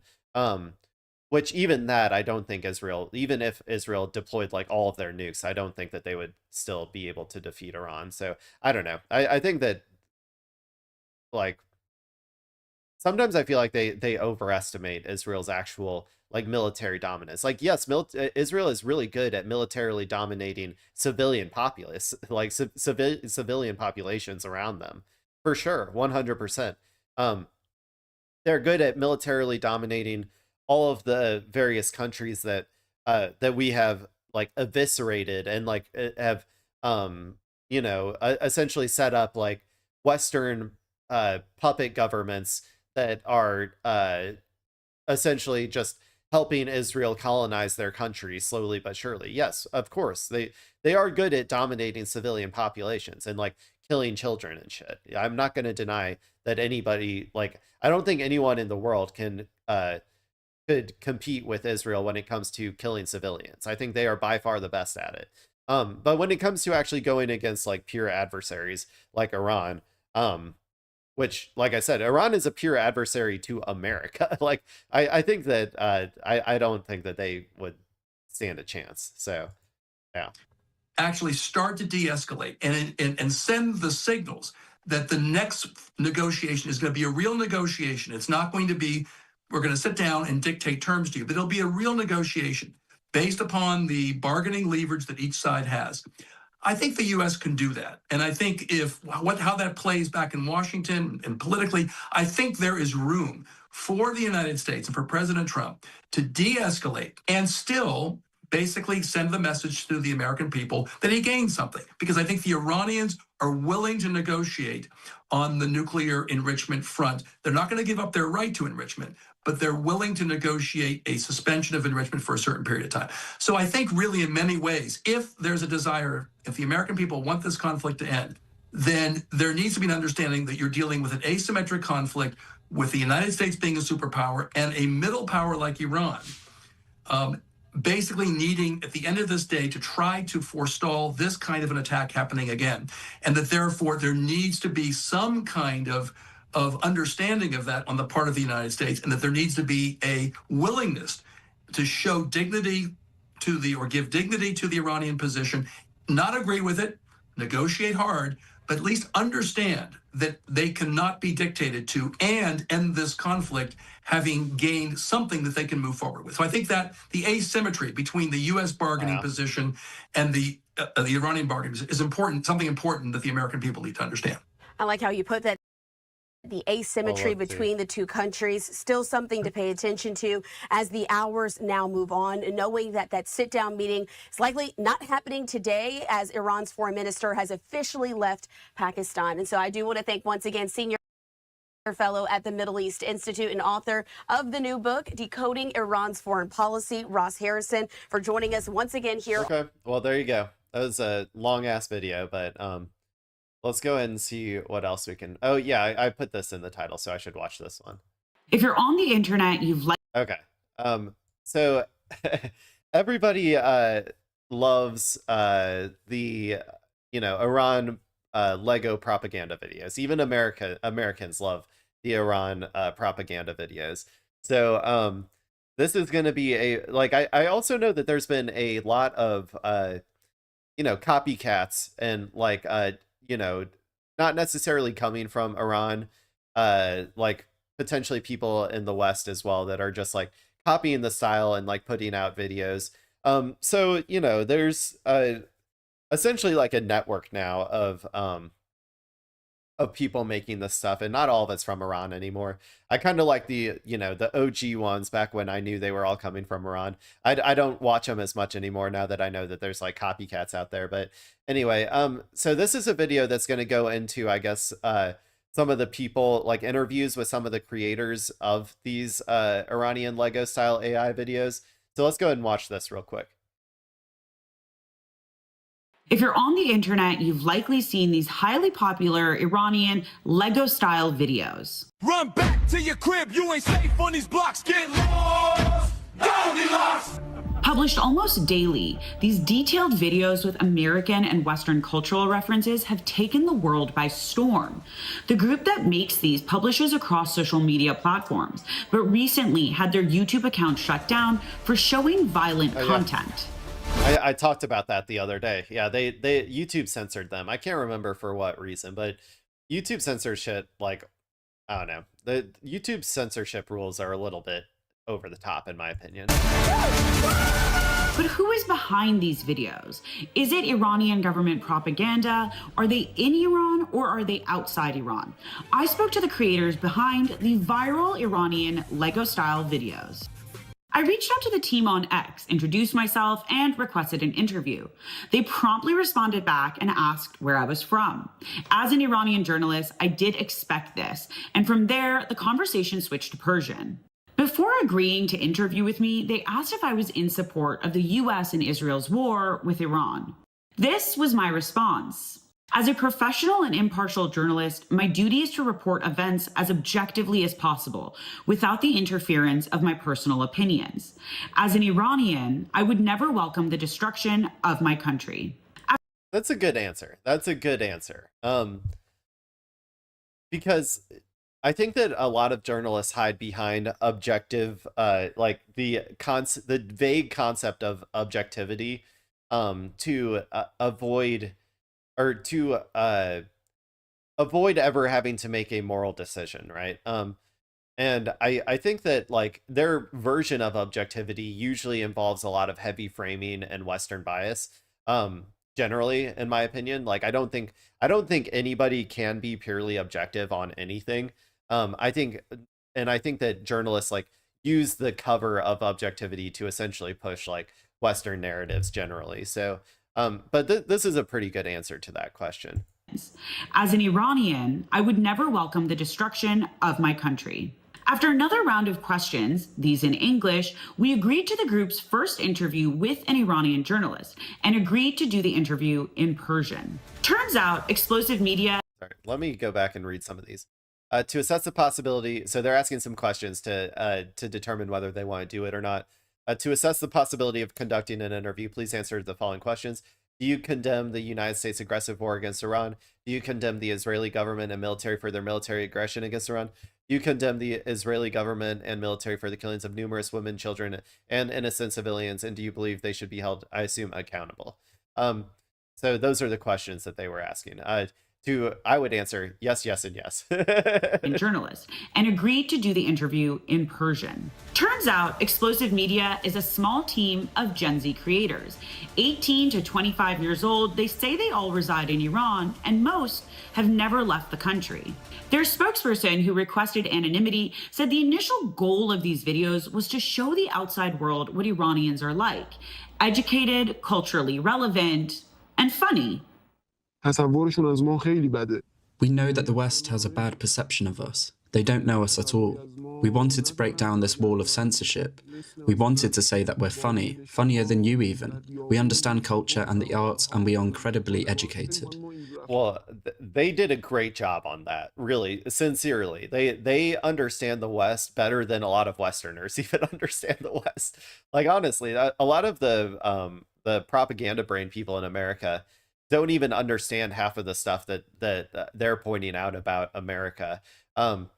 And so they are doing an incredible job at that. And I always like to compare it to, like, these are just a bunch of like Gen Z, like, you know, post-grad, like college, like just out of college kids making these incredibly culturally relevant and effective AI propaganda.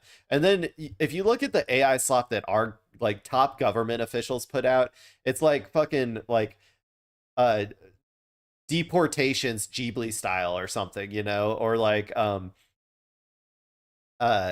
Trump dumping a bunch of shit on like the No Kings protesters, you know, like it's so less, like it's so so much like less creativity and like not like, but also like so much less effective in terms of propaganda than like this, like these people. And I'm just like, Iran or like America needs to, if they're going to be doing like propaganda for their war efforts and stuff, they should be hiring these people. I'm sure that it sounds like they're very much opposed to America's you know, war of choice against Iran, so they probably would say no. But still, like, these people are way more talented than even our like top government officials in terms of creating effective propaganda. It's kind of wild, to be honest. I thought that was the one thing that we were supposed to be really good at, was creating propaganda, and apparently these people are doing it way better than us. We know and understand your American culture well. You don't, unfortunately, know as much about our culture. We hope that you learn more about ours. While the Explosive Media team is clear that they support the government, they told me that their videos reflect their own independent political views. We are committed to the Islamic Republic. That's our belief, our point of view. No one has to tell us that. Before the war, we made critical videos of the government just like other media companies that criticize their governments.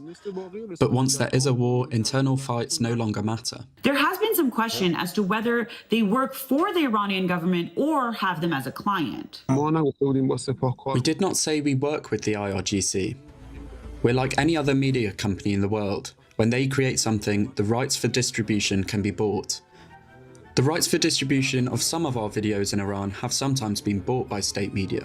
Since the very first Lego-style videos came out, there's been a lot Interesting. of discussion as to whether these See, that was something that I was confused about too. I wasn't sure if this was directly being funded and paid for by Iran, like to create these as propaganda, or if this, it seems like it's more that these guys were creating this stuff and potentially selling it to Iran, like the Iranian or the IRGC or whoever, to disseminate as propaganda after the fact. So it doesn't sound like it was directly funded by the government, but potentially the government does end up buying some of it as well. That's taking their word for it as well too. videos constitute as disinformation or propaganda. Mark Owen Jones, an expert in social media and disinformation, says the answer is a bit more complicated. If I was to simplify it, I would see this as political satire, creative political satire, and a form of creative resistance against US imperialism. The fact that it's leveraged by the Iranian regime, of course, that's just what they're going to do if it's effective and successful. Yeah, I mean, it's I guess if it's not being funded and paid for directly by the Iranian state, it wouldn't necessarily be considered propaganda, but I still consider it just to be a form of propaganda. But yeah, it is also satire. I agree with that. It is like a creative like project. Like I would almost equate it to like artwork or something that comes out of like a resistance, like you know, a resistance movement or something, or like times of, you know, suffering. Like maybe like the artwork that came out of Vietnam or something, you know, like something along those lines. It is artistic and creative, but it can also be used as propaganda. Like as, for instance, I'm talking about like anti-war propaganda during that time period, you know.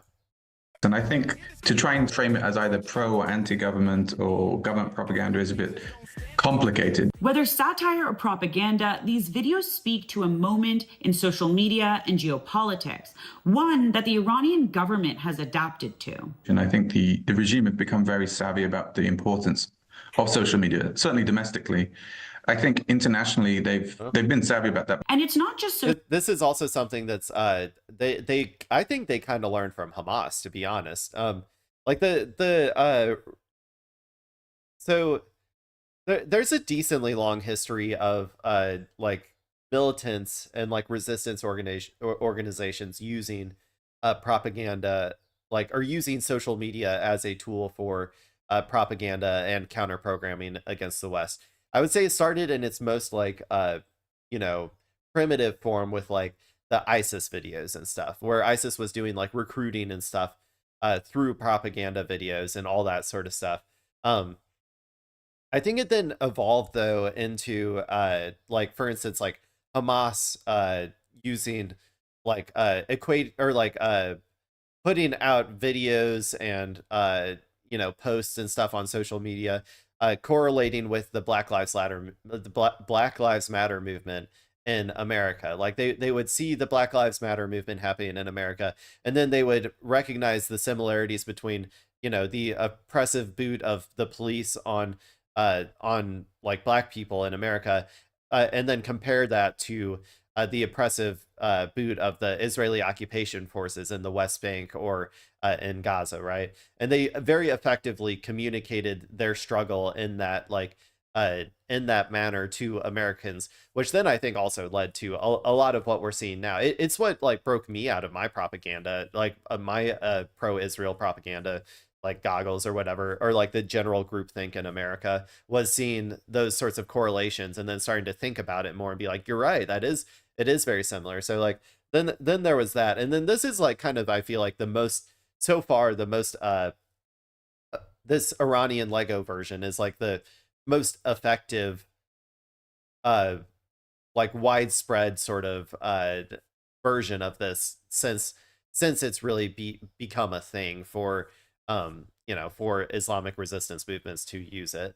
I'm curious to see where it goes from here, because this is like, to me, I feel like the pinnacle of it, but maybe it'll keep getting even better after this. Who knows? social media trends that have led pro-government Iranians to making these videos. The 2.5-year Gaza war has fundamentally changed the landscape in media and people's perceptions of the U.S. and Israel. But I really do think that the Gaza war has unleashed or has created a level of criticism of Israel in US politics and European politics that we have not seen before. And I think the creators of these videos and the Iranian regime in general know that, and they are using that to kind of emphasize that this war is not in the interest of Americans, but the interest of Israel. I think these are themes that resonate very profoundly amongst not just the left, but also the right, or certain aspects of the right. The rise of explosive media and Iran's new social media strategy has coincided with an internet and communications blackout in Iran, a blackout that has left millions of Iranians cut off from the rest of the world. So how do these videos manage to make it out? Iran has set up an internal internet system for local companies and banks. And for people who can afford it, they buy VPNs and even Starlink. But explosive media doesn't use any of those. The group applied for an internet license as a news media company. The license allows news outlets to connect to the global internet. The process is long and the criteria unclear. As we wait for a possible deal to end this war, explosive media says they too hope for peace. And in the meantime, they say they'll keep making these videos.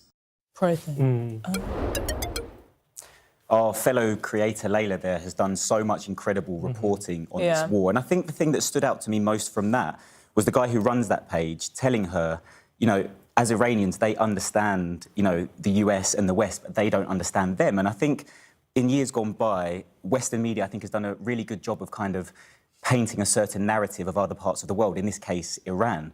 And I find it fascinating that this generation is kind of using social media to take back control of that narrative and kind of say, look, hey, we're not that different to you. We also, you know, we follow the same trends and, you know, even down to having the same sense of humour too. Yeah, I think a similar thing stood out for me watching that. It's the fact that they said they're not necessarily pro-IRGC, but since the war, they are pro-Iran and they're pro their country. Now, obviously, there are reasons why they would say that, because as Layla mentioned, there's an internet license and there's a lot of surveillance. But a recent Gaman poll, which is, again, has its limitations with speaking to people in Iran, but that found that 20% of Iranians support the regime.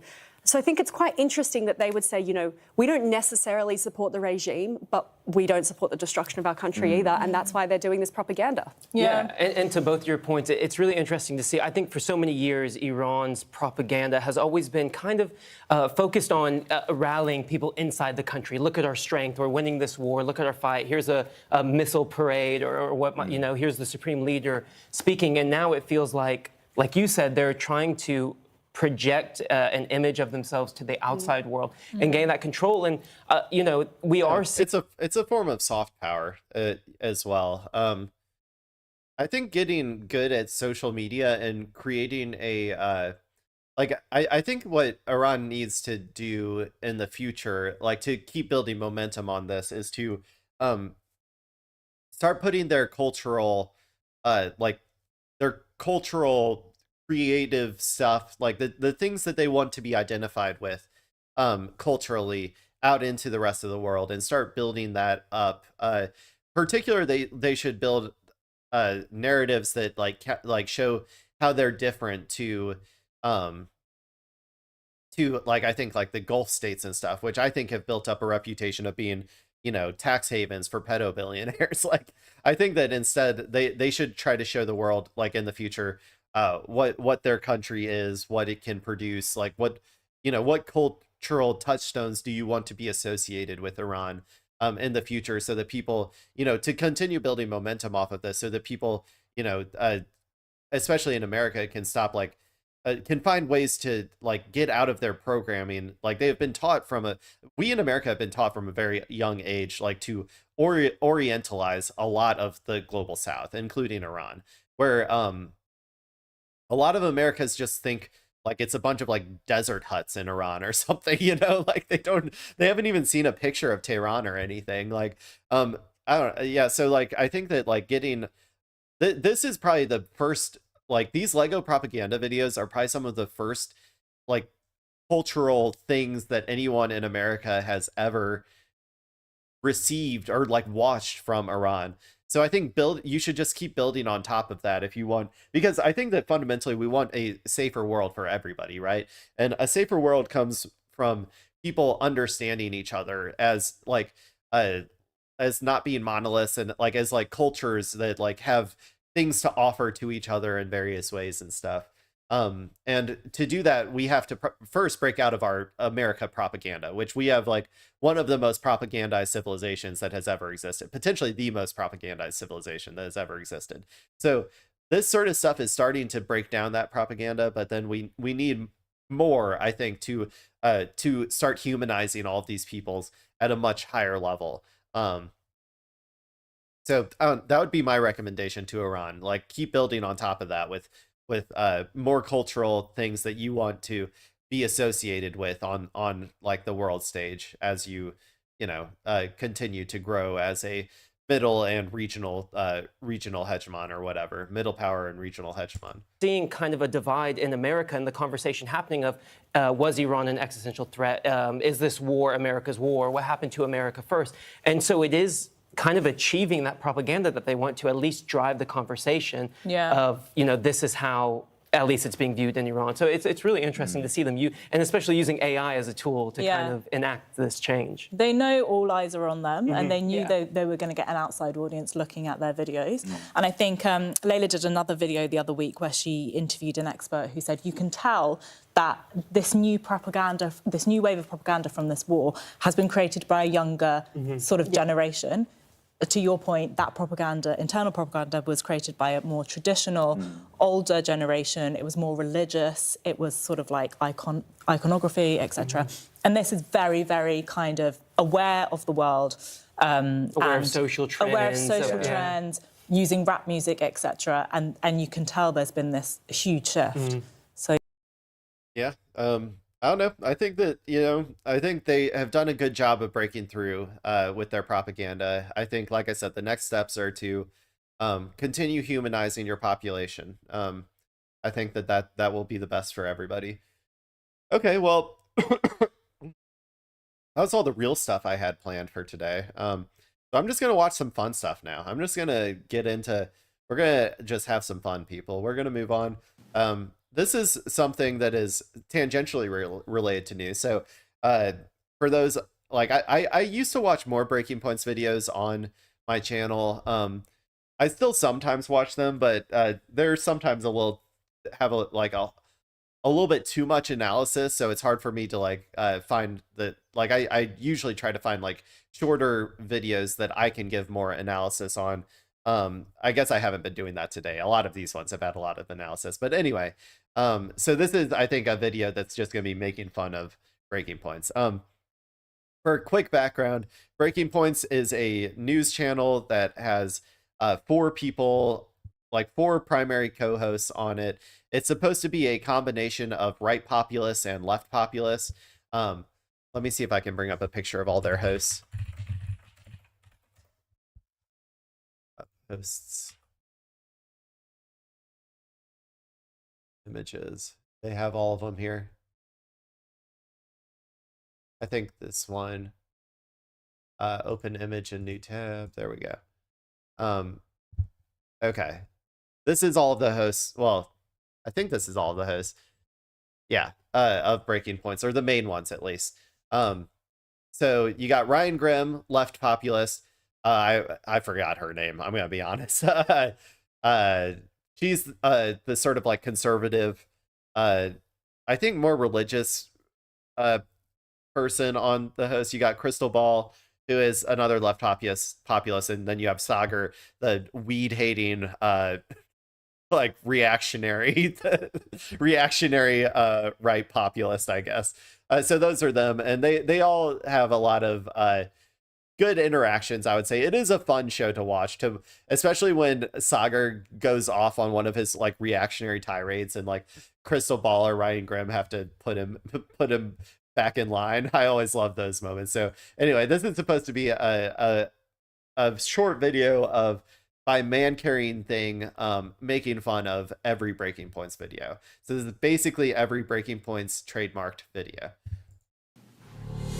Good morning, everybody. Happy Wednesday. Today we have a great show for everybody today. What do we have today, Crystal? Indeed we do. As we begin this morning, some of the most horrible news you will hear in your entire life. Yes, it's really quite scary. It's awful. We will be speaking to two of the leading experts in the field, hoping they can shed some insight into a number of topics, including the war in Iran. That's right. Later in the show, our very own Ryan Grimm will be stopping by to discuss a new piece breaking down the fraught negotiations between the IRGC and the Trump administration. This is some of the best reporting that you'll see out there. It's shocking the number of experts we have here breaking down so many important topics. Hey, I mean, that's exactly right. We will also be joined by viral sensation, a beach ball with hair. He has a surprising take on the war in Ukraine. Yeah, I don't know. He's been blown up online lately with Rogan Sphere. Anyways, thank you everyone. Just go to thebravemarks.com. Become a premium member today. We're going to do an AMA later today. But let's go ahead and get started, Crystal. The Trump administration... Wait, so was he Sagar? I think he was being Sagar. If I had to, let me go back real quick. Maybe they said. Out there. It's shocking the number of experts we have here breaking down so many important topics. Hey, I mean, that's exactly right. We will also be joined by viral sensation, a beach ball with hair. Okay, maybe they didn't say. I think that he's being Sagar.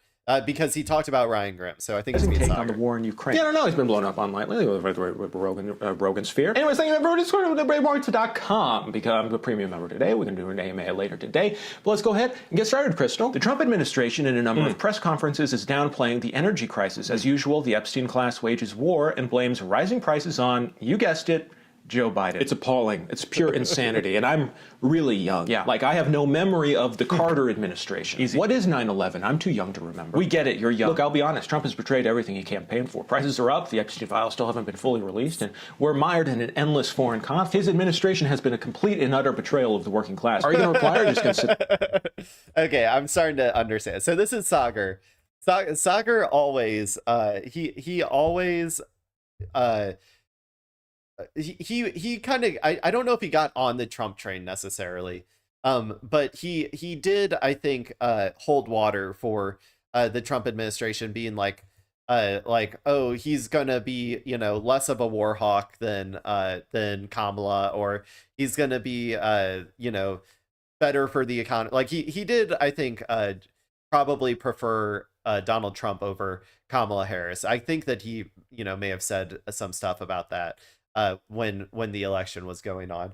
And so this, I think, is Sagar, complaining about how Trump is not doing the exact opposite of everything he said he would do, just like he did in the first term.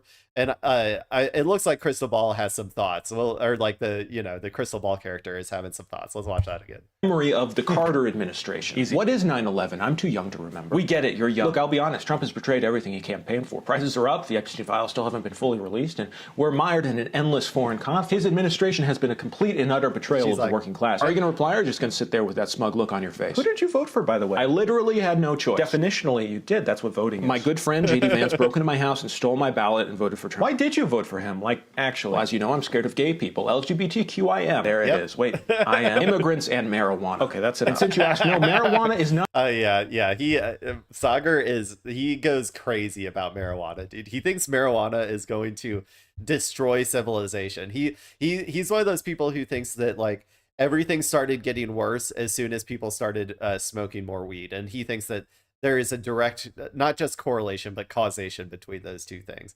He is very, one of the craziest marijuana, freaks that has ever existed. Stole my ballot and voted for Trump. Why did you vote for him? Like, actually, well, as you know, I'm scared of gay people. LGBTQIM. There it is. Wait, I am. Immigrants and marijuana. Okay, that's it. And since you asked, no, marijuana is not a joke. I encourage all of you to watch a documentary called Fear and Loathing in Las Vegas. Reefer madness, more like reefer sadness. What is going on? What is happening? Who am I? Sagar. Where am I? What's going on? Sagar. Sorry, I sometimes get possessed by Tucker Carlson. It's amazing we've been working together for as long as we have. It's actually kind of weird.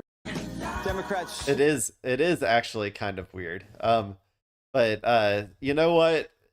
I think it does work. I'm not gonna lie. I think it works. I think as much as I rag on Sagar for being such a fucking reactionary freak, he is the dichotomy, the back and forth between them, I think does give for good television. I won't lie. Okay.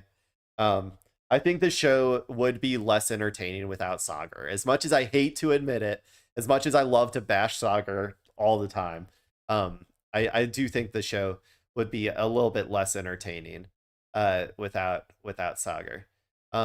Okay, I'm gonna, let's see, post, or I'm not gonna, I'm gonna play a video to hold you guys over while I go use the bathroom. Here's one. Today, this is related to politics, but this is just a Graham Plattner video.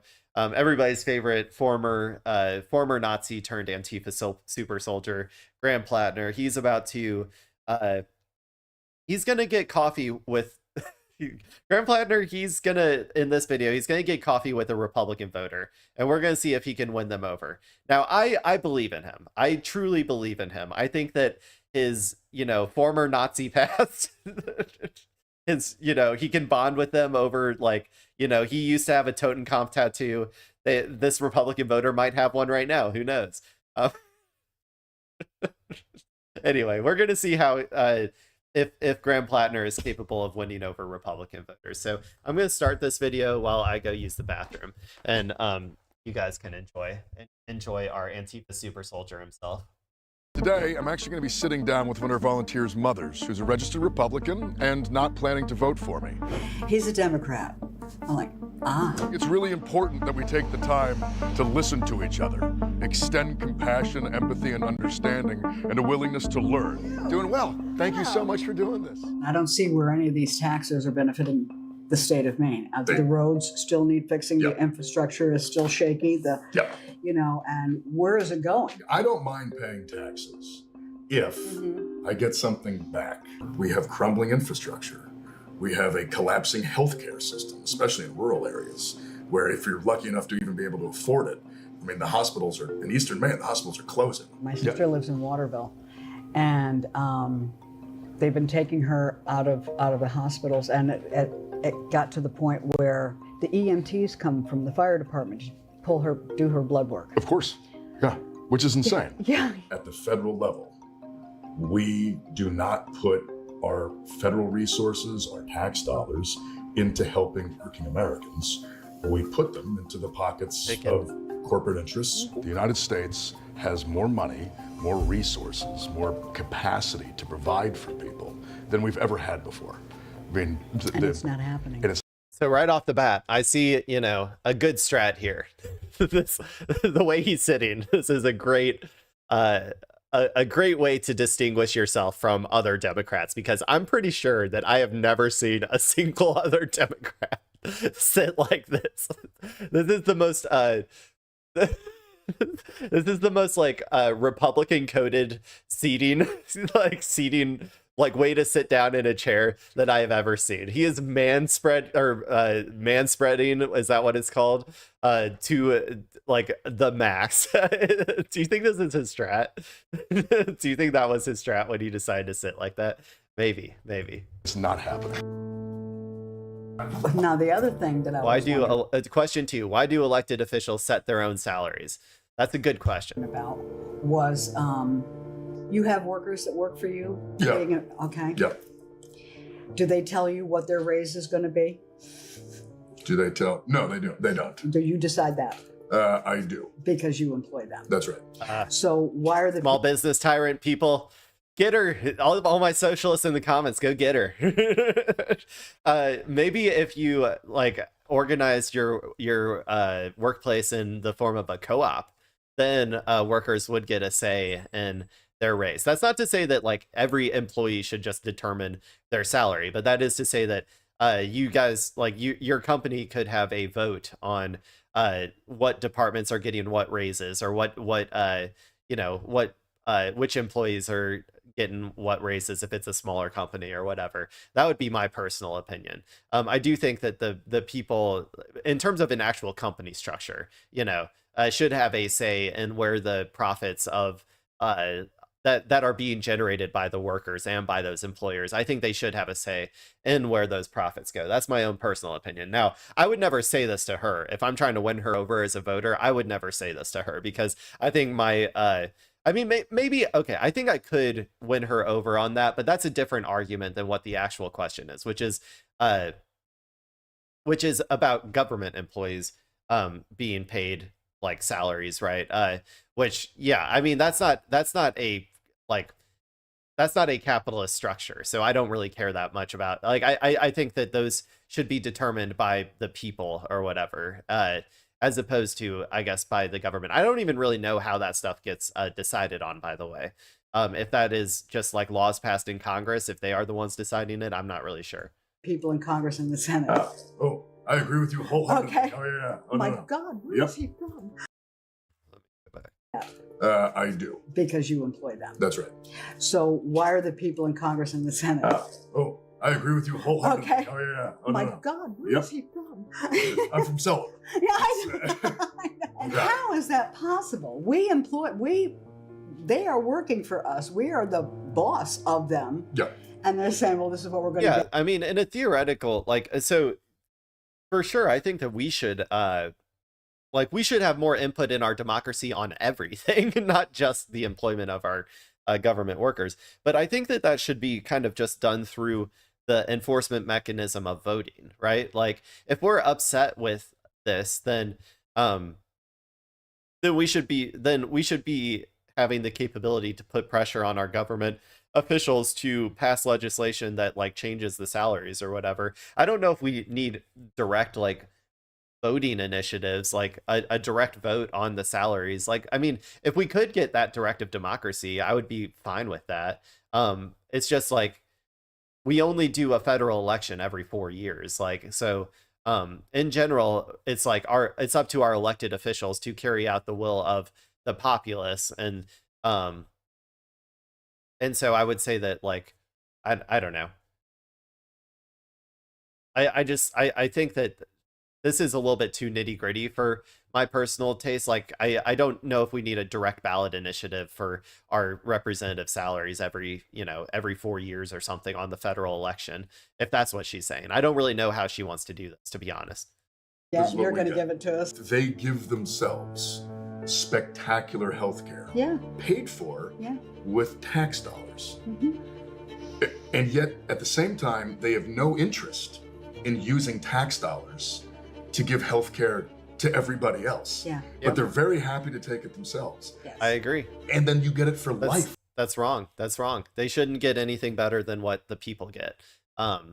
If you want, you could set up something like Congress has to be paid. I have a solution, actually. I think this would be the best solution. Congress has to be paid the minimum wage. Whatever the minimum wage is, that's what they're paid per year. So if it's like, if the minimum wage gets you like $25,000 a year, then they're paid $25,000 a year. How about that? I think that's a good solution, because then they're going to be forced to like, improve the minimum wage for the vast majority of like workers and stuff. So I think that would be a good way to do it. Yeah. Even if you just do one term, that's insane. Yeah, they don't live on the economy. This is what I think the Congress and the Senate should be doing. They should be living on the economy of the state that they represent. Absolutely. I mean, that's a similar thing. I'm saying, I guess, because they're federal. Well, I don't know. I don't know. It's hard to. I would say because it's federal, I would probably just do it based on the federal minimum wage or something. So there you go. Okay, so question 3. Why does China own land in Maine? That's a good question. Why are we selling our land to other countries? Because of corporations. Because most corporations today, they don't have allegiances to Good countries. answer. No. They're multinational things. Yep, exactly. And like for me, that's a fairly easy one to go after, which is that American land, certainly farmland, but I think American land in general, that should not be a thing that we just allow a small group of interests to buy it all up. Yeah. And then use it as a way of making working people pay them rent. Yeah. Just to use it. Yeah. I mean, we could make it like a no foreign companies thing, but I actually think if we just make it no corporate interests in general, you get the same outcome. Well, what about the land that they have upcountry for the Chinese marijuana farms? Like that's what I mean. Yeah. Like that just shouldn't be. That should not be an option. He's doing a great job here, because he's this is like a good entry point for a lot of reactionaries and like Republicans, because honestly, because they're a little bit racist. So they will be like, why are we allowing the Chinese to come in and own these? But he does a great way of deflecting away from that particular concept and saying, instead of saying, oh, why are we letting the Chinese do this? Be like, why are we letting corporations at all do this? Like, are you more okay with being fucked over by an American corporation? I mean, most of them would probably say yes, to be honest. But like, I think that's a great way, because the real problem is always just capitalism, right? Capitalism allows for these corporations to just essentially, like he said, buy up all of these like houses, buy up farmland, buy up companies, like buy everything, and essentially start like renting them out to people, or holding, or even just holding them as assets and not even allowing them to be used, so that they can then sell them in the future. That's like the commodification of like the housing market in a nutshell. And yeah, it should just be outlawed in its entirety. Big corporations should not be allowed to just like buy up a whole bunch of like, I don't know, just buy up a whole bunch of land like that, or buy up a whole bunch, like buy, you know, thousands upon thousands of houses and just like hold them or not do anything with them. Or in the case of farmland, it sounds like they're potentially leasing them out to Americans. So yeah, I mean, I'm not a big fan of that structure either. My opinion on like renting and stuff is also, you know, I'm not a big fan, but yeah, that's a good answer. Loud corporate interests, we make them more important than any other interests. And whether it's a company owned in China, or frankly, if it's a company owned by somebody in San Francisco, I actually don't care. Like, they don't have an interest in the place. In Maine. Yep. All they have an interest in is extracting money. Question 4, why don't investigations lead to accountability? When does the investigation end and the accountability start? Because we have a political apparatus in a political class that has essentially turned into nothing but performance. Years of Benghazi hearings about Hillary. And at the end of it, nothing. Yeah, no accountability, no anything. Years of investigations around Trump stuff. I haven't forgiven her for that. I mean, I don't blame her, but like, there's an element where it's just like, you begin to realize that on both sides up there, it's just performance. Yeah. We're not going to be able. Yeah, he's doing much better than I would, man. I have such a hard time catering to the like catering to the things that these people have been told on Fox News over and over again are big deals, like Benghazi.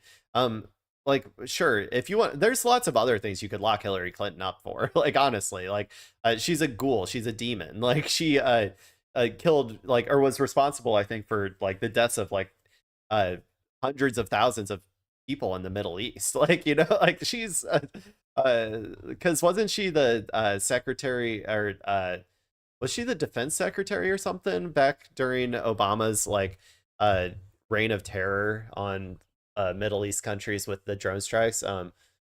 Hillary Clinton position, Obama terms. Secretary of State. I mean, she was at least like, I think, a key decision maker in a lot of those things. So there's lots of things that you could lock her up for. Benghazi isn't that important to me. So that's why I would have such a hard time, like, you know, catering my rhetoric towards these, towards people like this, which is why I'm probably not a very good politician. I would be a terrible politician, I think. But there's an element where it's just like, you begin to realize that on both sides up there, it's just performance. Yeah. We're not going to be able to just go up there and change it immediately. But as a U.S. Senator, you're one of 100, some of the most important people in America. And I can talk about this. Yeah.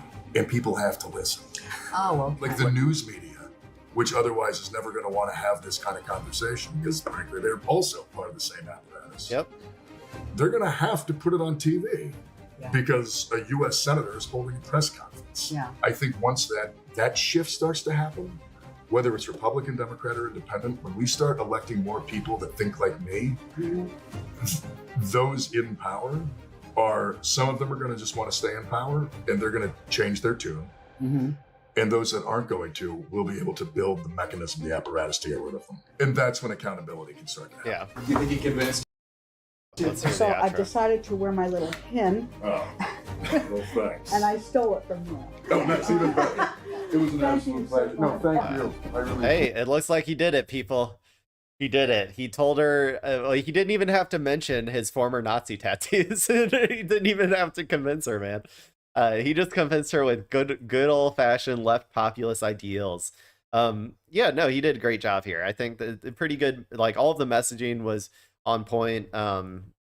Left populism can be explained to Republicans, and in my opinion is more effective at converting those Republicans than neoliberal, like, corporate centrists. Like, can you imagine a Hakeem Jeffries or a Chuck Schumer sitting down with this lady? Do you realize, like, how terrible they would, like, do at messaging to her? Yeah, I think that he's definitely much better at messaging, and I do agree with him that it's important to get it always feels like nothing's happening, right? The thing is that nothing's happening until it does. Once the floodgates open, it will be fast, right? Once the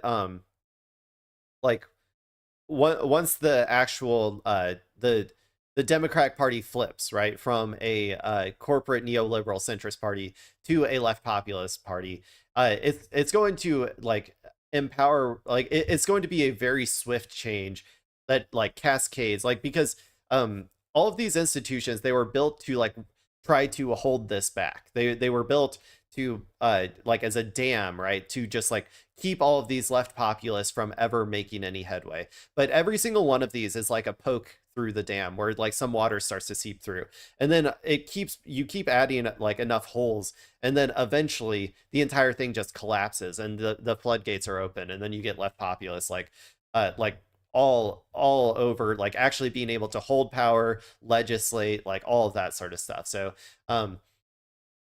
yeah, I'm looking forward to it. One of these days, man. It's like, it's gotta happen. Okay, I'm probably just gonna, let's see if I can find an article. Are there any new articles going on right now? Anything new happening?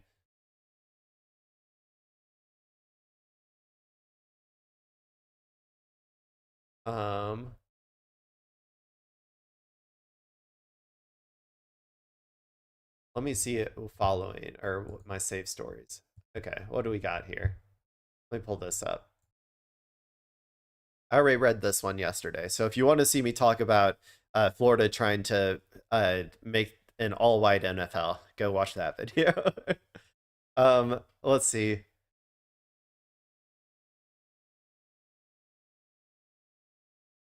Maybe we can read about Alan Dershowitz becoming a Republican. Let me see if that requires a paywall or anything, though. If it requires a paywall, I'm not going to read it. Yeah, it has a paywall. Dang it. Let me unfollow that one then.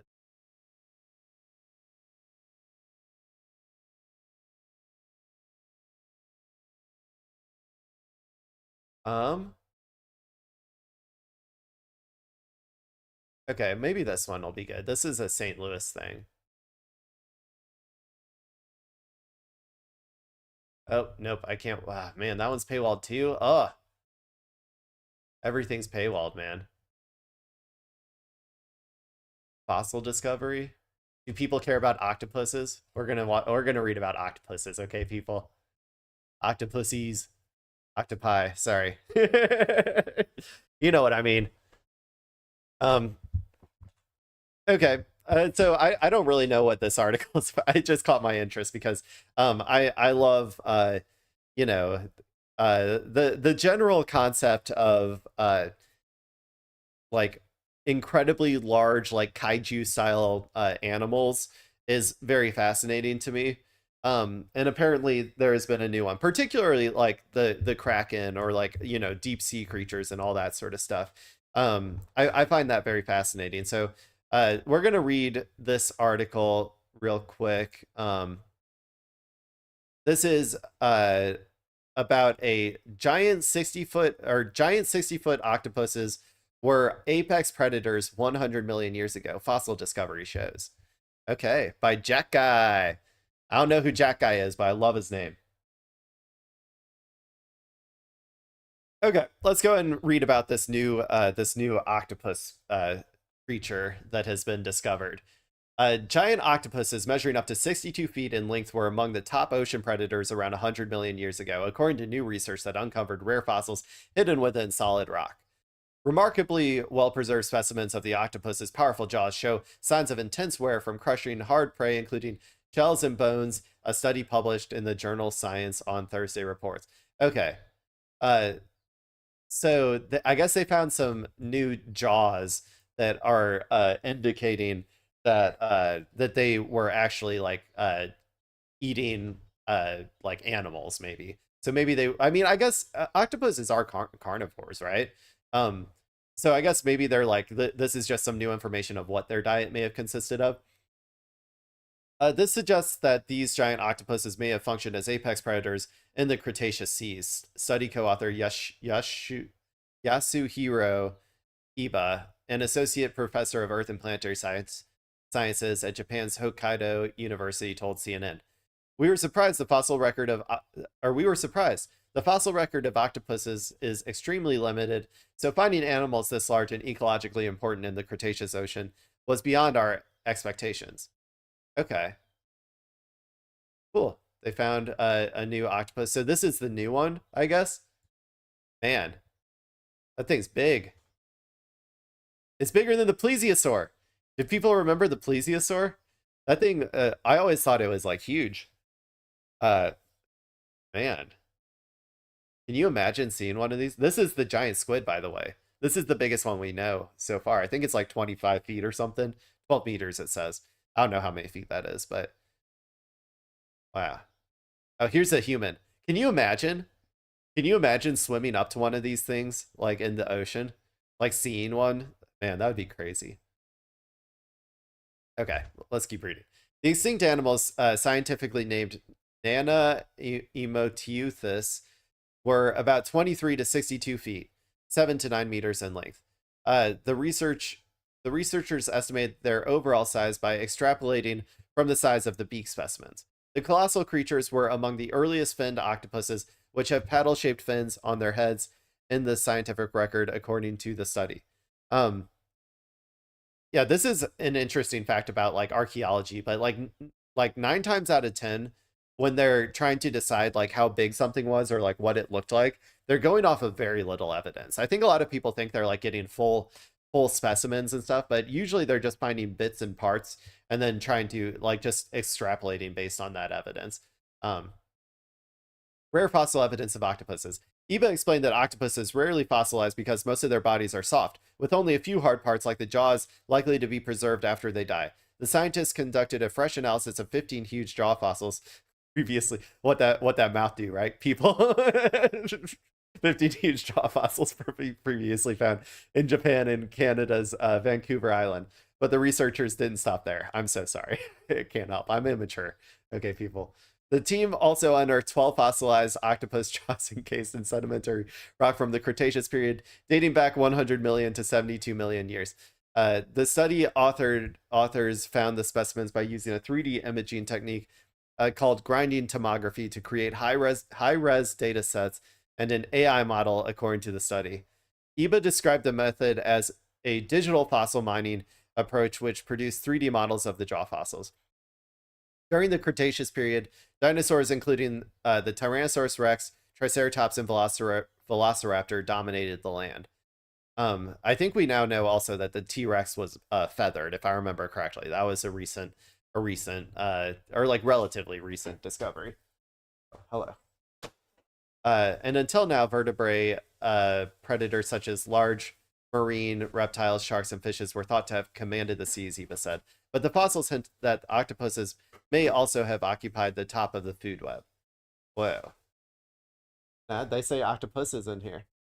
Yeah, I got corrected one time for saying octopuses because I thought it was funny, and my friend said it was octopi, and I was like, oh, I thought it was octopuses. I'm being validated right here, so I'm gonna send this video to him, and he's gonna. By the way, my camera's facing that way, so if you don't want to be on screen, don't go too far over there.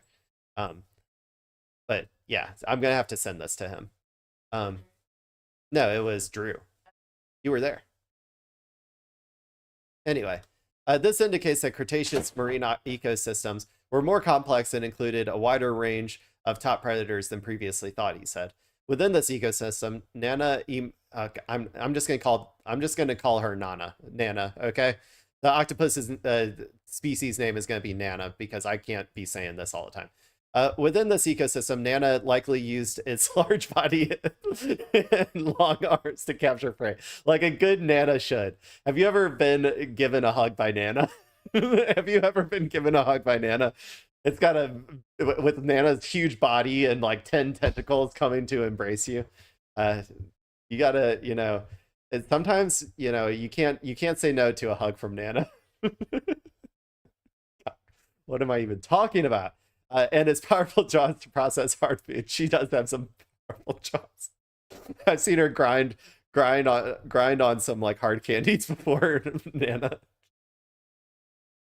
Jesus Christ. Okay. Eva added, like modern octopuses, it may have relied on intelligence to find, capture, and consume its prey.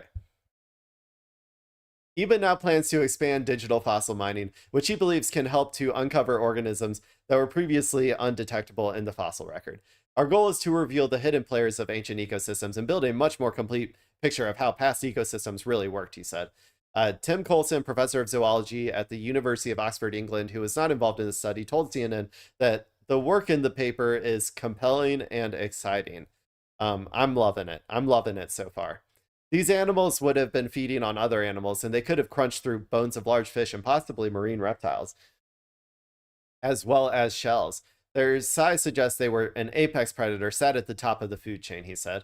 Man, this is really like, I feel like dinosaur fights would be crazy. Like dinosaur versus octopus, who do we think would win? My money's on the octopus, man. It's huge. It's huge. It's bigger than like a T-Rex, I feel like. It's bigger than the biggest marine, like the plesiosaur and stuff. I think that it would win. The authors argue that asymmetrical patterns of wear on the octopus's jaws point to evidence of intelligence. Coulson added, although plausible, it is not possible to say quite how smart these animals were. I do know that octopuses in general are some of the most intelligent creatures. And also, they don't have a brain. Did you guys know that? Their entire body is their brain, which is crazy. Or like they have like a neural system that goes throughout their entire body, I think is how it works. But yeah, the octopuses are some of the craziest creatures that exist, and they're very smart. Jacob Benther, associate professor of macroevolution at the University of Bristol, England, who is also not involved in the study, said the research rests on a pretty amazing find.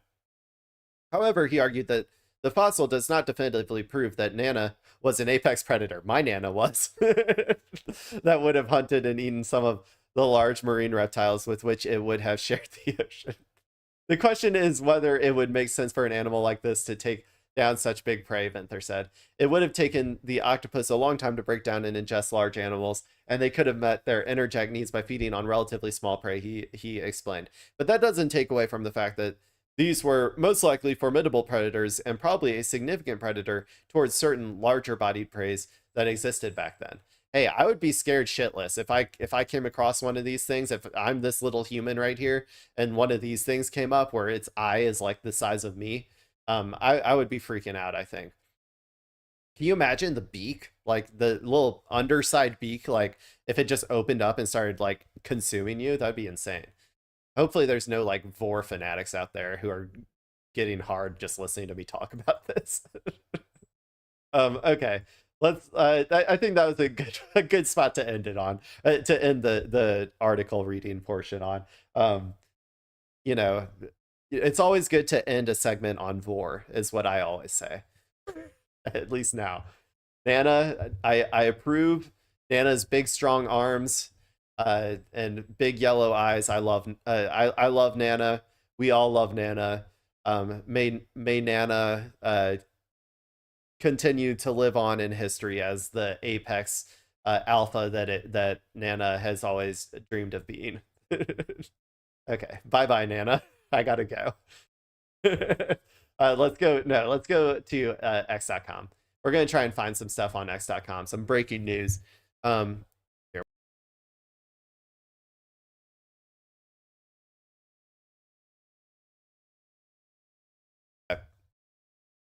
Okay, we're moving on to X.com, people. We're gonna find some stuff to talk about, to yip yap about, and that I can throw on my YouTube channel. Let's see what we got here. The ogre himself, U.S. Senator John Fetterman, he says, "We were there front and center. That venue wasn't built to accommodate an event with the Lion of Secession for the U.S. government. After witnessing last night, drop the Trump derangement syndrome and build the White House ballroom for events exactly like this." Dude, he's going for the ballroom. This is, he's gonna exploit the horrific assassination attempt on all of everybody's favorite Epstein billionaires, Epstein associates, and he's going to exploit their fear to try and get Trump's ballroom across the finish line. That's insane. That's crazy. That's crazy talk. Mediaite says, "I was inside the Washington Hilton tonight. The security was downright awful." I mean, you're at the fucking Hilton. Like, it's, I was saying before, if you have like all of these billionaires in here, like all of these, like, you know, all of the elites of our society, all of the people, all of the untouchables, are all in a single room. Why did you make that single room the fucking Hilton? Like, you're spending about as much money on this event as like the average like mid-level like regional paper supplier does in terms of like where you're hosting it. Why don't you go somewhere better? That's my opinion on it, at least. There's no place for political violence. This is Representative AOC. There is no place for political violence in our country. I am relieved that the president and the attendees at the White House Correspondents Dinner last night are safe. Yeah, I mean, adventurism, I already said, I do not condone adventurism. I do not condone random acts of vigilantism. We don't know the motives of the guy. However, I do not condone acts of adventurism like that. But I also think, let's not just pretend like they're not inevitable. They are inevitable. Like, it's an inevitable consequence of the violence we subject like our society towards. And condemnations like this are not going to change anything. They're just like I feel like this is one of those like those things like I don't know, like the thank you for your service sort of stuff, where like it's like one of these like theatrical sort of like, or like performative things everybody has to go out and say after this that doesn't accomplish anything. Like, what's the point of going out and saying there is no place for political violence in our country when you have like the entire Republican Party calling for political violence on a daily basis? You know, like, what's the point of this? I don't understand. I really don't. Maybe I'm just too autistic for this shit. I don't understand like why we go out and do this. It doesn't change anything to go out and give your condemnations on political violence or whatever. Power to the people. Everybody's favorite ultra, I guess, is saying there's some really stuff going on with this stage shooting. Now, I originally did not. Well, let's see what he has to say first, then I'll give my analysis. The shooter's name is Cole Allen. He uploaded, and take everything that Power to the People says with a grain of salt, people. He uploaded a photo wearing an IDF t-shirt to Instagram prior to the shooting, and Google searches for his name trended in Israel prior to the shooting. That's happened before. There's a weird correlation between people Googling. Didn't that also happen with like the last guy who tried to shoot Trump, the weird looking dude, the weird school shooter looking dude? Now it gets even weirder. A man by the name of Henry Martinez made a single post on X in 2023 that read Cole Allen. Okay, sure. And it looks like they knew each other, as both Cole Allen and Henry Martinez interned, or it looks like they knew each other as both Cole Allen and Henry Martinez interned at NASA's Jet Propulsion Lab in 2014. There's no logical way to explain how Henry Martinez would know all the way back in 2023 that Cole Allen would do this in 2026. That doesn't sound like he knew that he was going to do it, but okay. Unless time travel is real and this is Henry's way of hinting to us that it is real. You could argue that the other way to explain it is the shooting was being planned all the way back in 2023, but this was, yeah, that's okay. This last part is all irrelevant. It's silly. The IDF stuff I'd have to look into. And like the Israel connection, there have been some Israel connections to some of the previous shootings, so I don't really know how much to take that seriously. But my favorite conspiracy though is that Erica Kirk was there, and so Erica Kirk was you know, she was also at the, she clout sharked her way into Charlie Kirk's position by having him assassinated. So who knows? Who knows, right, people? Who knows? Let me see what else we got. Oh, okay. So maybe this is where Fetterman was getting his talking points earlier. Build the White House ballroom is what the White House says. What this is so crazy, dude. Taking the, you know, potential like this shooting operation or whatever, and then using it to justify building your gaudy ass ballroom. That's crazy. But let's try and read what Donald Trump said here. What happened last night is exactly the reason that our great military service, Secret Service, law enforcement, and for different reasons, every president for the last 150 years have been demanding that a large, safe, and secure ballroom be built on the grounds of the White House. This event would never have happened with the military top secret ballroom currently under construction at the White House. It cannot be built fast enough. While beautiful, it has every highest level security features there is. Plus, there are no rooms sitting on top for unsecured people to pour into, and it's inside the gates. Okay, yeah, he's just rambling. You can try, man. You can try to secure as much as you want, but I don't. It's not like, I don't think that it's never going to be foolproof, man. There's always going to be people who are able to do things like this. The real thing that you should do is try to prevent the conditions that lead to people engaging in acts of adventurism like this by improving the material conditions of the working class. Okay, let's move on. Oh, I'm probably just gonna try to find something funny and get out of here, people. What else we got?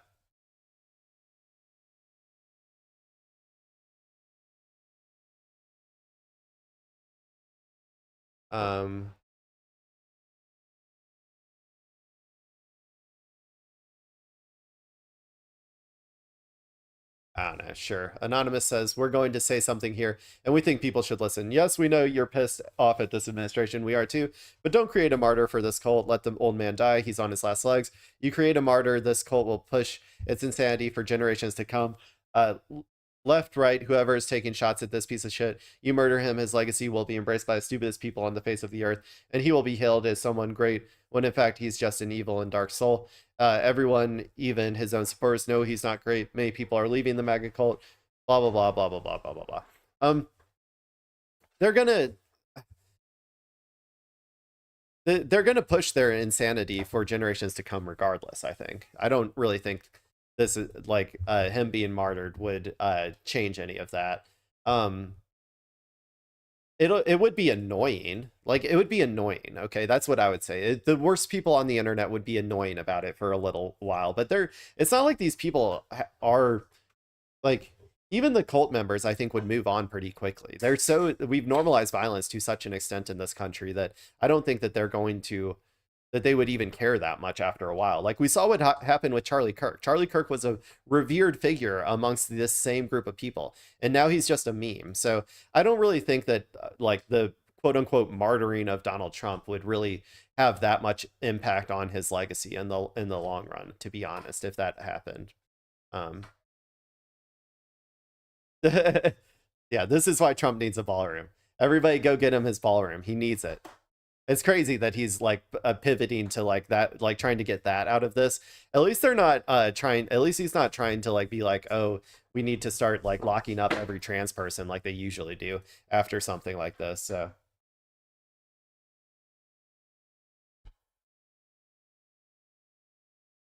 Okay, let's watch this video by Tim Dillon. He's a pretty funny guy. Maybe this will be funny enough.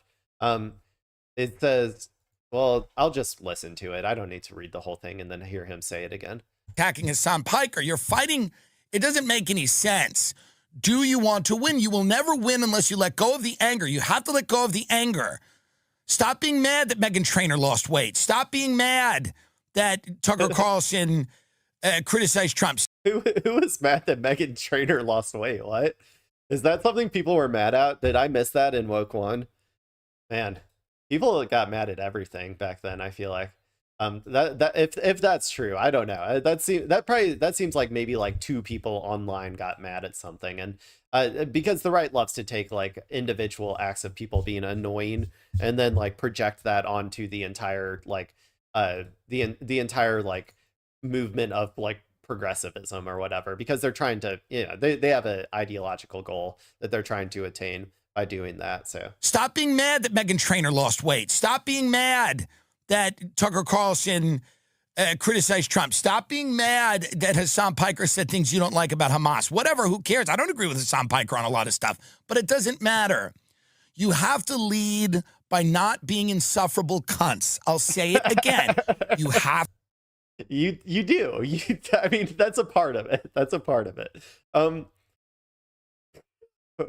I think, okay, I'm gonna try to do translation from apolitical, like apolitical, not trying to touch actual politics stuff to like what he's actually, I think, identifying here is that during the era of Woke One, all of the people in the Democratic Party utilized identity politics as an absence of actual economic policy, right? They leaned into heavily identity based things and woke politics and all that good stuff but while not ever advancing any like, you know, material improvements for people's lives, by continuing to advance the same neoliberal centrist corporate, like pro-corporate, pro-billionaire policies that they always have. And yeah, and so they were obviously like insufferable. Like those types of the classic like Democratic like essentially like Twitter Dem operatives, right? Like the people who are online Democratic operatives were incredibly annoying during that time period, and I was annoyed by them too, to be honest. But